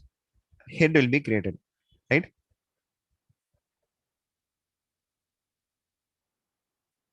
And what is the value inside head? None. Yeah. Okay, so this is what will happen if I create an empty linked list in this step.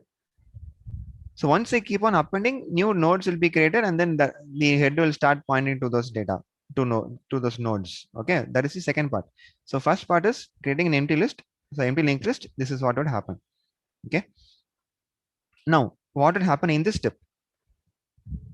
Nn equal to node of s. Sorry, node s of data.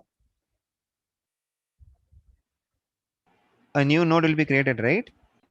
And in that node we have the data part and the link part. Okay, so let us see from here.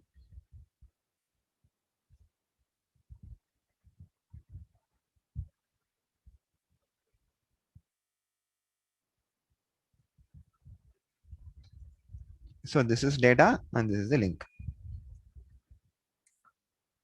Okay, and then equal to nn. So a new node is created, and then we have the object nn. And what does this nn store?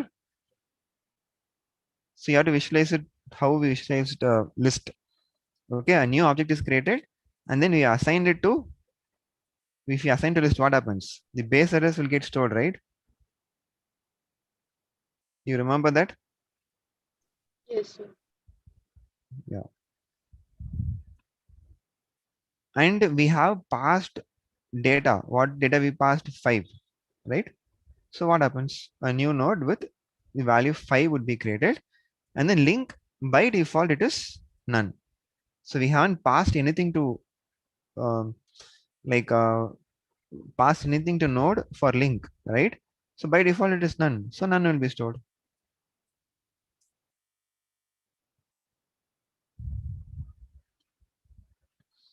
So this is what would happen in this step. Now, as per our requirement, these two are done, right? Creating a new node and then filling the node. So in this single step, we have done these two steps are done. Creating a new node and then filling the node. Understood? Next task is to link it with the existing linked list. So I'll just move the statement up.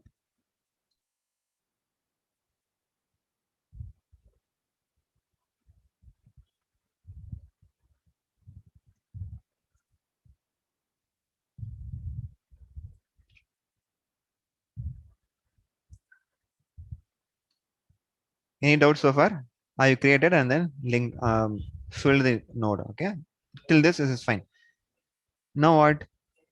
If the head is equal to none, so what should I assign head to? Head is none now, right? I created a node. Now head should point to where? NN. The first node, right? So what should be the value, the updated value of head now? Should be 2154.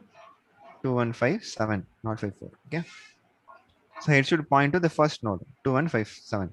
So it's very simple. Just assign nn to head. Okay, head will start pointing to new node. Got it? Tell me, what should I do here?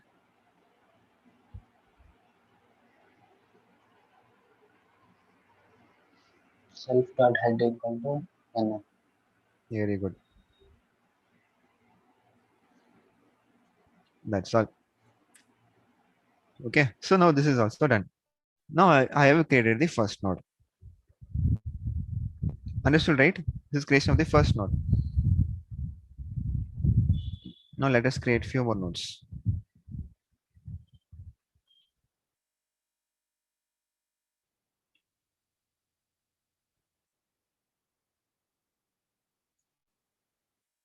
And one more important thing, one append function will create only one node.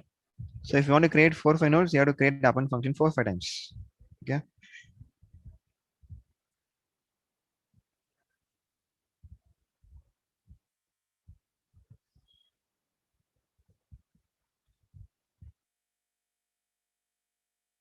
Let us suppose I have called this for 5 times and forget about this function. Okay, just with respect to memory, 4 nodes should be created, and then the data should be 15, 20, and 25.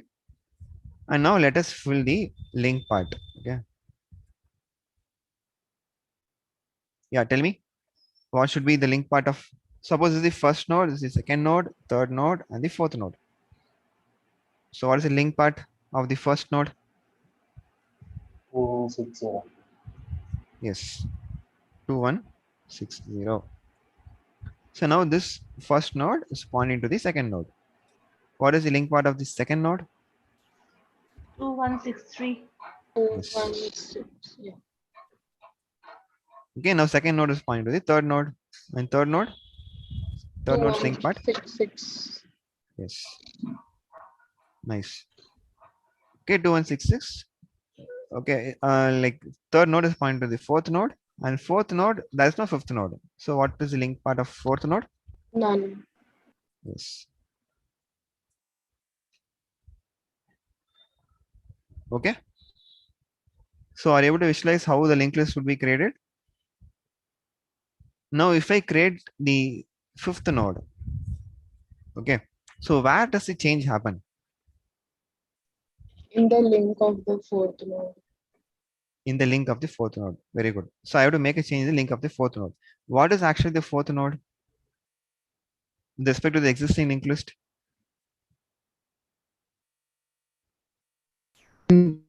Last node, right? Yes, the fourth node with Yeah. respect to the existing linked list, it is the last node. Yeah. 2169. Now new node is this one, okay, and 2169 is the address of the new node. Then I have changed it over here. Suppose the data is 35, the link part is none. So now I have created a node.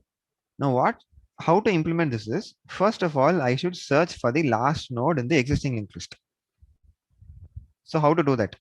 So only if I have 2166, I will be able to access the link part of 2166, which is the last node. So I want 2166. How to get this? Sir, it will be stored in the new node, no? It should be stored in the new node. No, new node is 2169, right? I want 2166. Then it will be from the link part of the third node. Yeah, how to get it? I just have my head, which is 2157. From 2157, like how do I go to 2166? So can we search if link is equal to none? Yes, very good. Okay. So we need to go to the last node. Okay. So last node is nothing but the node with the none as link as none. Okay, we have to go and search for the node which has the link part as none. That's it. Okay. And one more important thing, don't use head for traversing through the linked list. This is called traversing actually. So we're going and visiting each and every node, right? That operation is called traversing through the linked list. Okay, so if for traversing, don't use head. Why? Because linked list is irreversible. Once you move forward, you'll not be able to come back. Okay, so you have only the forward links. Backward links are not present, right? Suppose if we change the head as 2163, okay. Now what happens? The first node becomes this node. We have lost these two nodes, right? Okay, so don't ever use this head for doing the traversal part. Okay, if you do the traversal part, then head will be lost.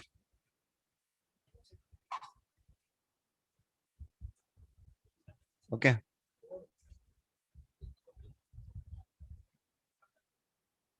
Okay, fine. Now,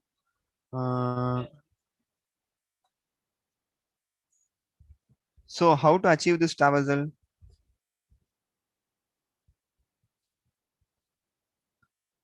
How to do that is using the temporary variable. Okay.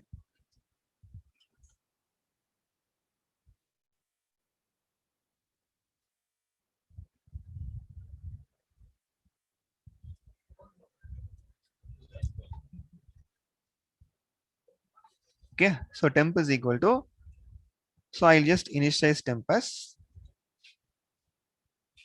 self dot head.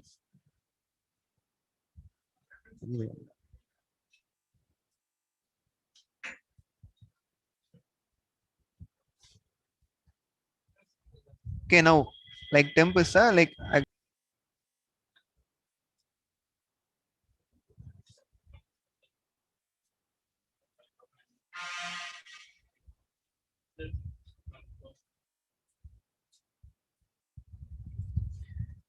so now I can use this temporary variable for traversing through the linked list.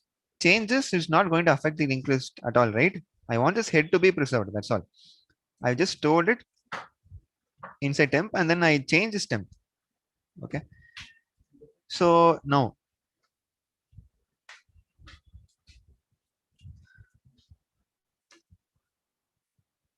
else part. So else part, what happens is you have to traverse through the entire linked list and find the last node. Okay. Are you able to get it?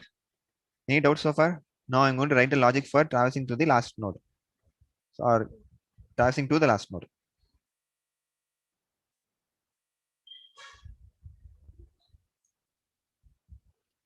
Okay, so let me write the logic and then I'll explain you. See um, the property of the last node is link is none, right? So till the link is not none, I have to traverse, right? See, first I have temp, which is 2157. 2157 I have not reached the last node. So what I should do? I should jump to the second node. Second node is 2160. 2160's link is also not none, which means still I have not reached the last node. Jump to the next node, 2163. Link is still not none. So not reach the last node.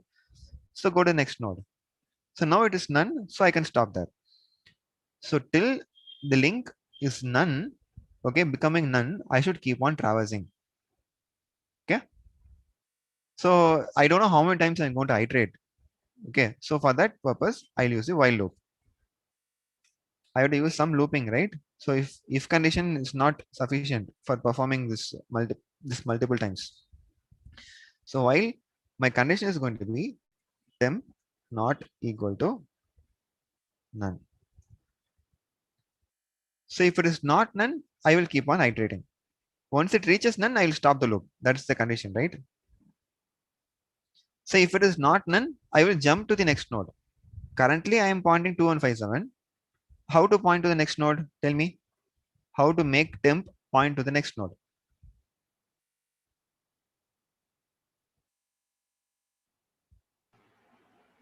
We will replace the link value to temp value. Yes. Very good. So tell me as a Python statement.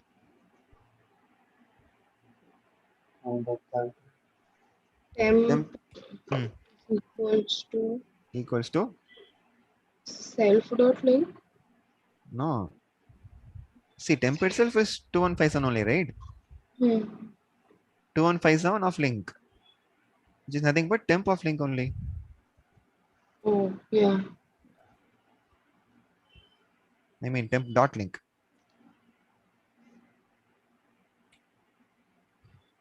Understood?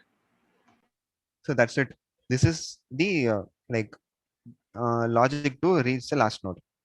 So let us see how this two lines are working. Okay. So initially temp is 2157.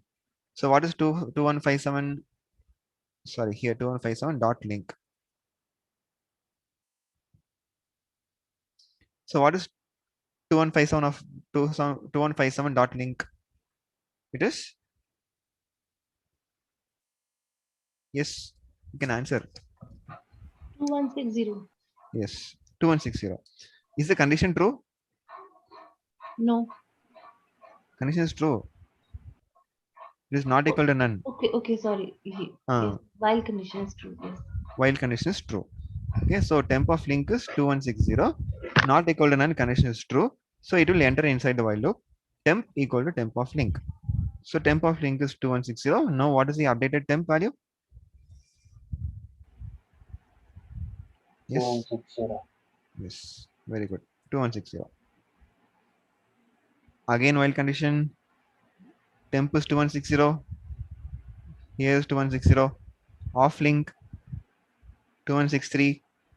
Not equal to none. Condition is true. Enter inside the while loop. Temp equal to temp of link. So now the updated temp value is 2163. Are you able to follow? Once again, the loop runs. Temp dot link is 2166, which is not equal to none. 2166.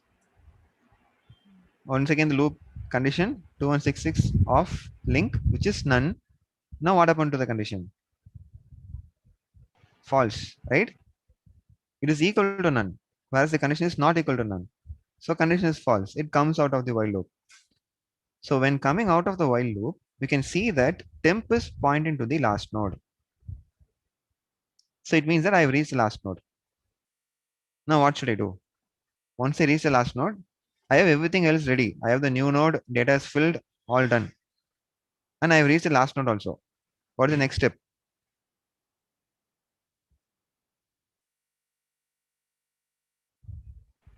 Yes. We have to append. How to do that?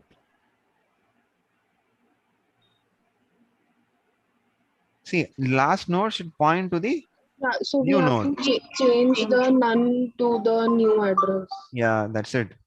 Okay, so you have to change the none to the new node. Okay, so which is nothing but 2169, right? So this particular link should become 2169.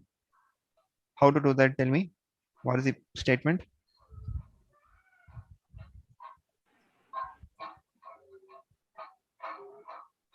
See, what is temp pointing to? Temp is pointing to this last node, right? Yeah, I need to access this link part using temp. How will I access the link part using temp? temp dot link Yeah, equal to, nn. yeah, that's it.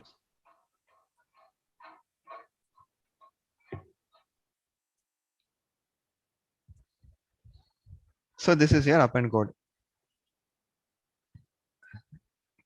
Any doubts in this?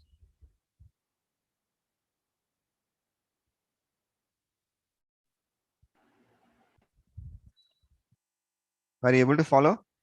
See, if you understand this, all other functions are very simple. You just need to understand what is the logic. If you know the logic, just the manipulation of the links will give the proper operation.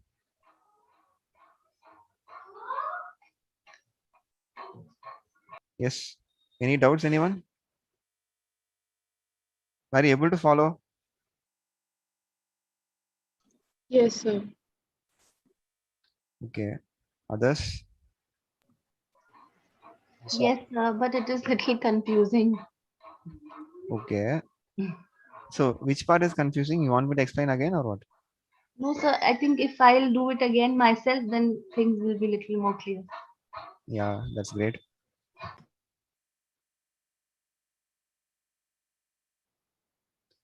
Okay. So yeah, so anyway, you have the YouTube link as well as the recorded session will be uploaded. If you have doubts, you can just refer it back. Okay. Now let us see the next operation, add at beginning. So in this add at beginning, let us see first with respect to memory. Okay, after this 2169 would be there. And no NN, no temp. See what happens to NN and temp once the execution is done, will get deleted. Okay, from the memory. Whereas these there itself, it will not be deleted.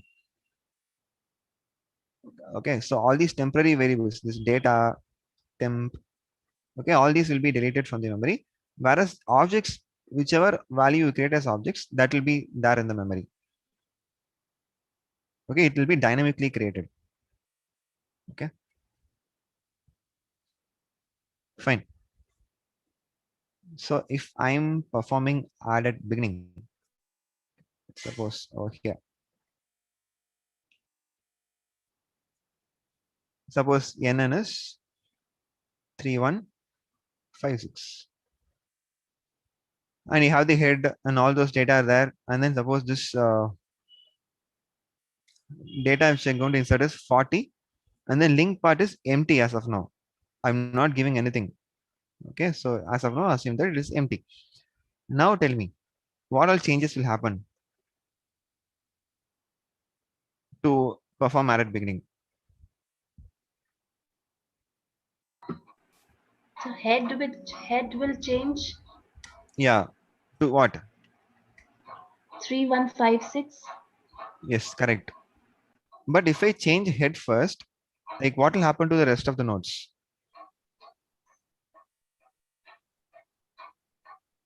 Deleted. Not deleted, but actually they'll be hanging. It will not be linked to any other thing, right? So is that the first operation we need to perform to make head point to the new node? No, sir. Yeah, it is not the first operation. So then what is the first operation that you have to do? Store the address of first node in link. Yes. So first we need to link this to the new node. Okay. So link the first node of the linked list. Now what happens if you do this? You have a link over here. And after that, if you change the head value, okay, so the head will start pointing to the new node, and the new node is already having the link to the previous first node. Okay, so the linked list is also preserved, right? So two operations. One is changing the link part of the new node, and then the head value. Okay, in this order you have to perform. If you perform the other order, it is not possible. Okay, so this will become 2157, and head value will become 3156. So head is pointing to 40. So 40 is the first node, and 40 is pointing to 2157, which is 5. 5 is the second node. Okay, done. So understood the concept? Yes.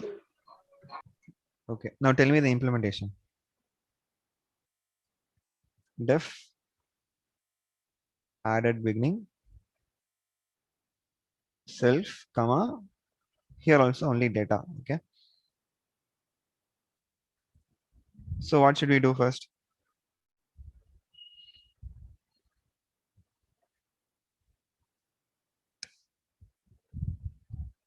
Here also node creation is there. So tell me what all should I pass for a new node? We will need to pass the value, the data, and the link. What is the link?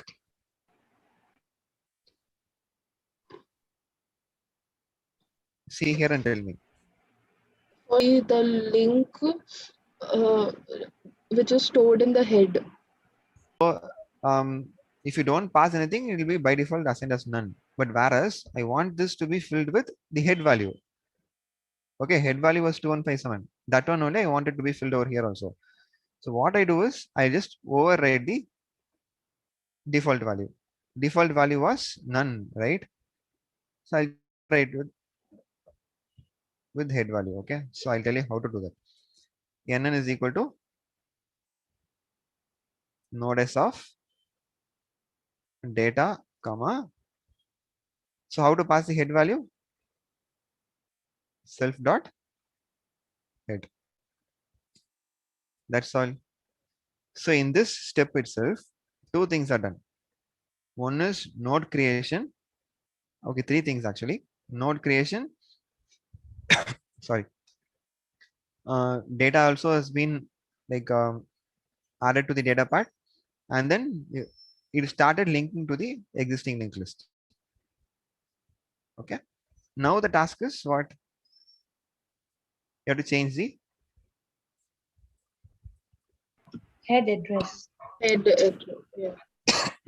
sorry. You have to change the head value. Okay. So self dot head is equal to NN. That's all. Okay. So this is added beginning. So the operation looks difficult. Once you understand, coding becomes very simple. See the implementation, only just 2 lines you're able to perform the added beginning operation. Okay, fine. So like now we'll just discuss about all. Any doubts in this?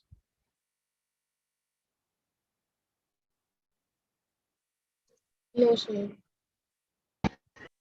Okay. So now like what we can do is we'll just discuss about, we just talk about all these functions and you try implementing all this. Okay. Now add at a particular position. Okay. Now suppose I want to add a new element at the fourth location. Okay, fourth location. Understand? So fourth location means between which and which nodes should that new node be added? Suppose the new node is 45. Okay. Link nothing is there. I'm not writing anything. And new node is 3160. Okay. And the position is 4. Okay. Now tell me between which and which nodes the data should be added. And 40 is the first. Okay. Third and fourth position. Yeah. Numbers between node 15 and 20. 20. Yes. Right. Yeah. So between third node and the fourth node, you have to insert this new node. Then only this will be added as at the fourth position. Okay, 40 is the first node, 5 is the second node, 15 is the third node, 45 should become the fourth node, then 20 the fifth node. Like that it should go on.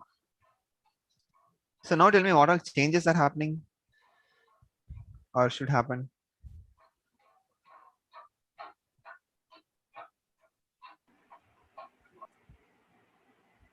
Fifteen should point to 45 and 45 should point to 20. No, I didn't get you, Guru. 15 should point to 45 Okay, 15 should point to 45 and and 45 45 to point 20. 20. That is, but tell me the operation and then the order as well. Order is very important, right? In added beginning also, we cannot change the order of execution. If we change, added beginning will not happen. Likewise here also, tell me which, you told 2 operations. Which operation should happen first and which second? 45 should point to 20 first. Yes, very good. First, we should make 45 point to 20. Later, we have to make 15 point to 45. Understood, everyone? The same reason which I told for added beginning. Okay, so the rest of the part should not get like um, like unreferenced, right? So to avoid that, first we should make 45 point to 20. So how to do that? How to make 45 point to 20?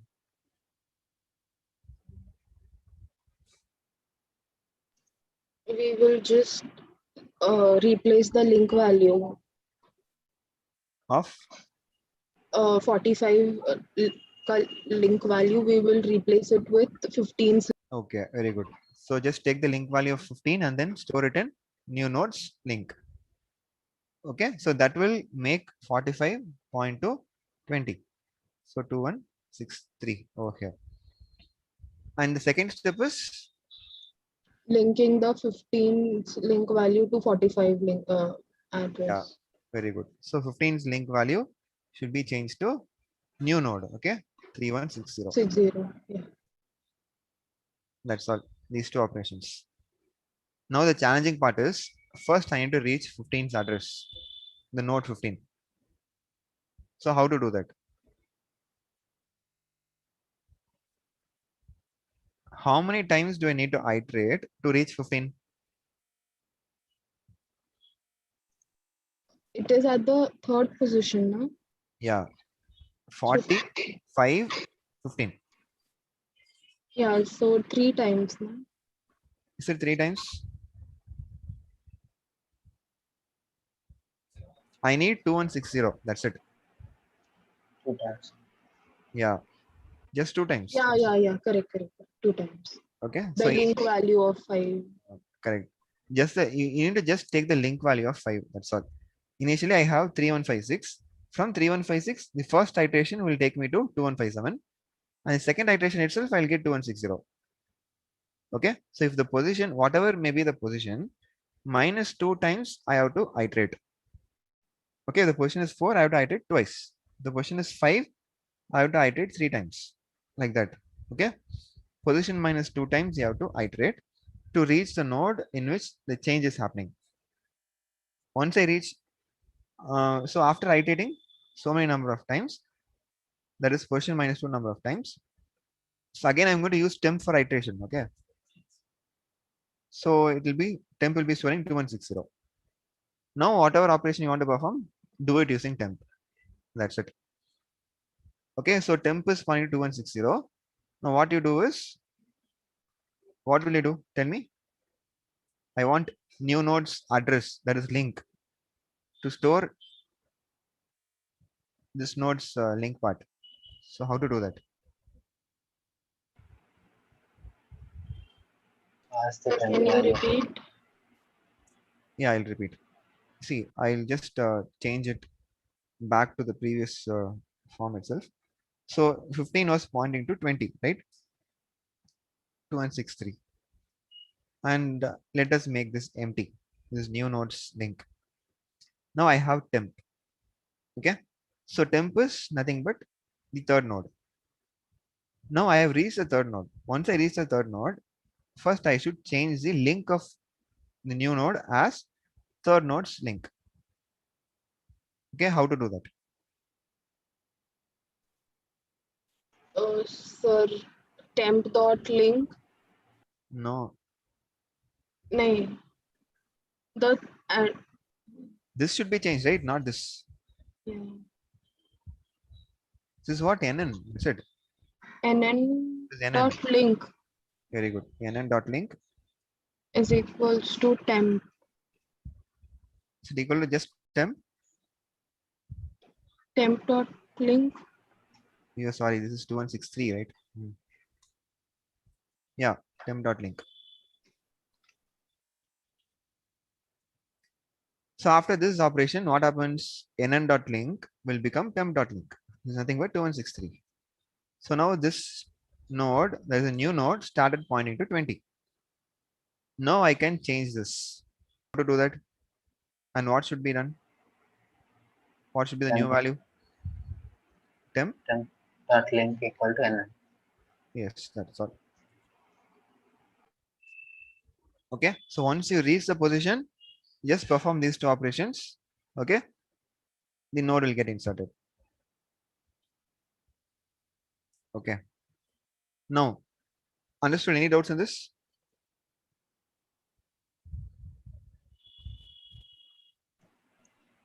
No, sir. Okay. Now what you're going to do is you're going to see for any other special conditions are there. Okay. So is there any case where the head value changes? We have marked it as yes, right? It means head value changes. And what is that condition? When position is 1. Yes, very good. So if the position is 1, what should we do? We should perform which operation? Add at beginning. Yes, very good. So if the position is 1, just perform add at beginning operation. So you already know how to perform add at beginning. These 2 steps are there, right? Just take these 2 steps and put it inside the if condition. That's all. Okay. So this is your special condition. One special condition. Another condition is that suppose if there are only 5 elements, okay, here there are 6 elements. If I give the position as 10 or 20, okay, so it should not keep on iterating over and over, okay, till it reaches 10th location or 20th location, right? At one point, it will throw an error. So you'll be trying to reach the link of none. Okay, so none means nothing is there. So if I try to reach nothing's link, it will throw an error. Segmentation fault will occur. Right? You are searching something from nowhere. Okay. So understood the logic? So you should add more stop conditions. If you have reached none, don't proceed further. Just give a warning message that you have reached the end of the linked list, or you print no the number of nodes, that is the number of nodes is less than 10. Like that, you can print some warning message. You got the point?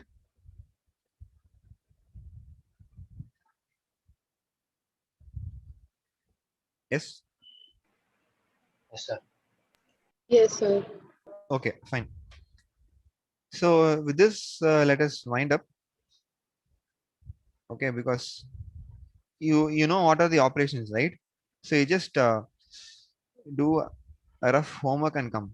Okay, what all would be the logic for performing these operations?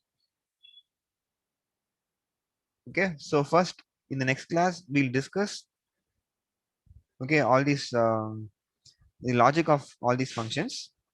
Okay, and then we'll proceed with the next day's topic. Okay, I want you to do a homework on this. Just try to perform operations like this. If we delete a node, what happens? Okay, if I delete a node at a particular position, at the end, at the beginning, okay, and if I perform this, this will be interesting. Okay, just try this ascending order.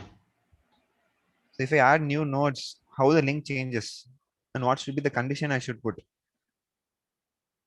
Okay, just think about all these functions and come for the next class. Fine. Yes, sir. Okay, so shall we wind up? You have any doubts to ask, or think you should just revise it? Then you will understand it better.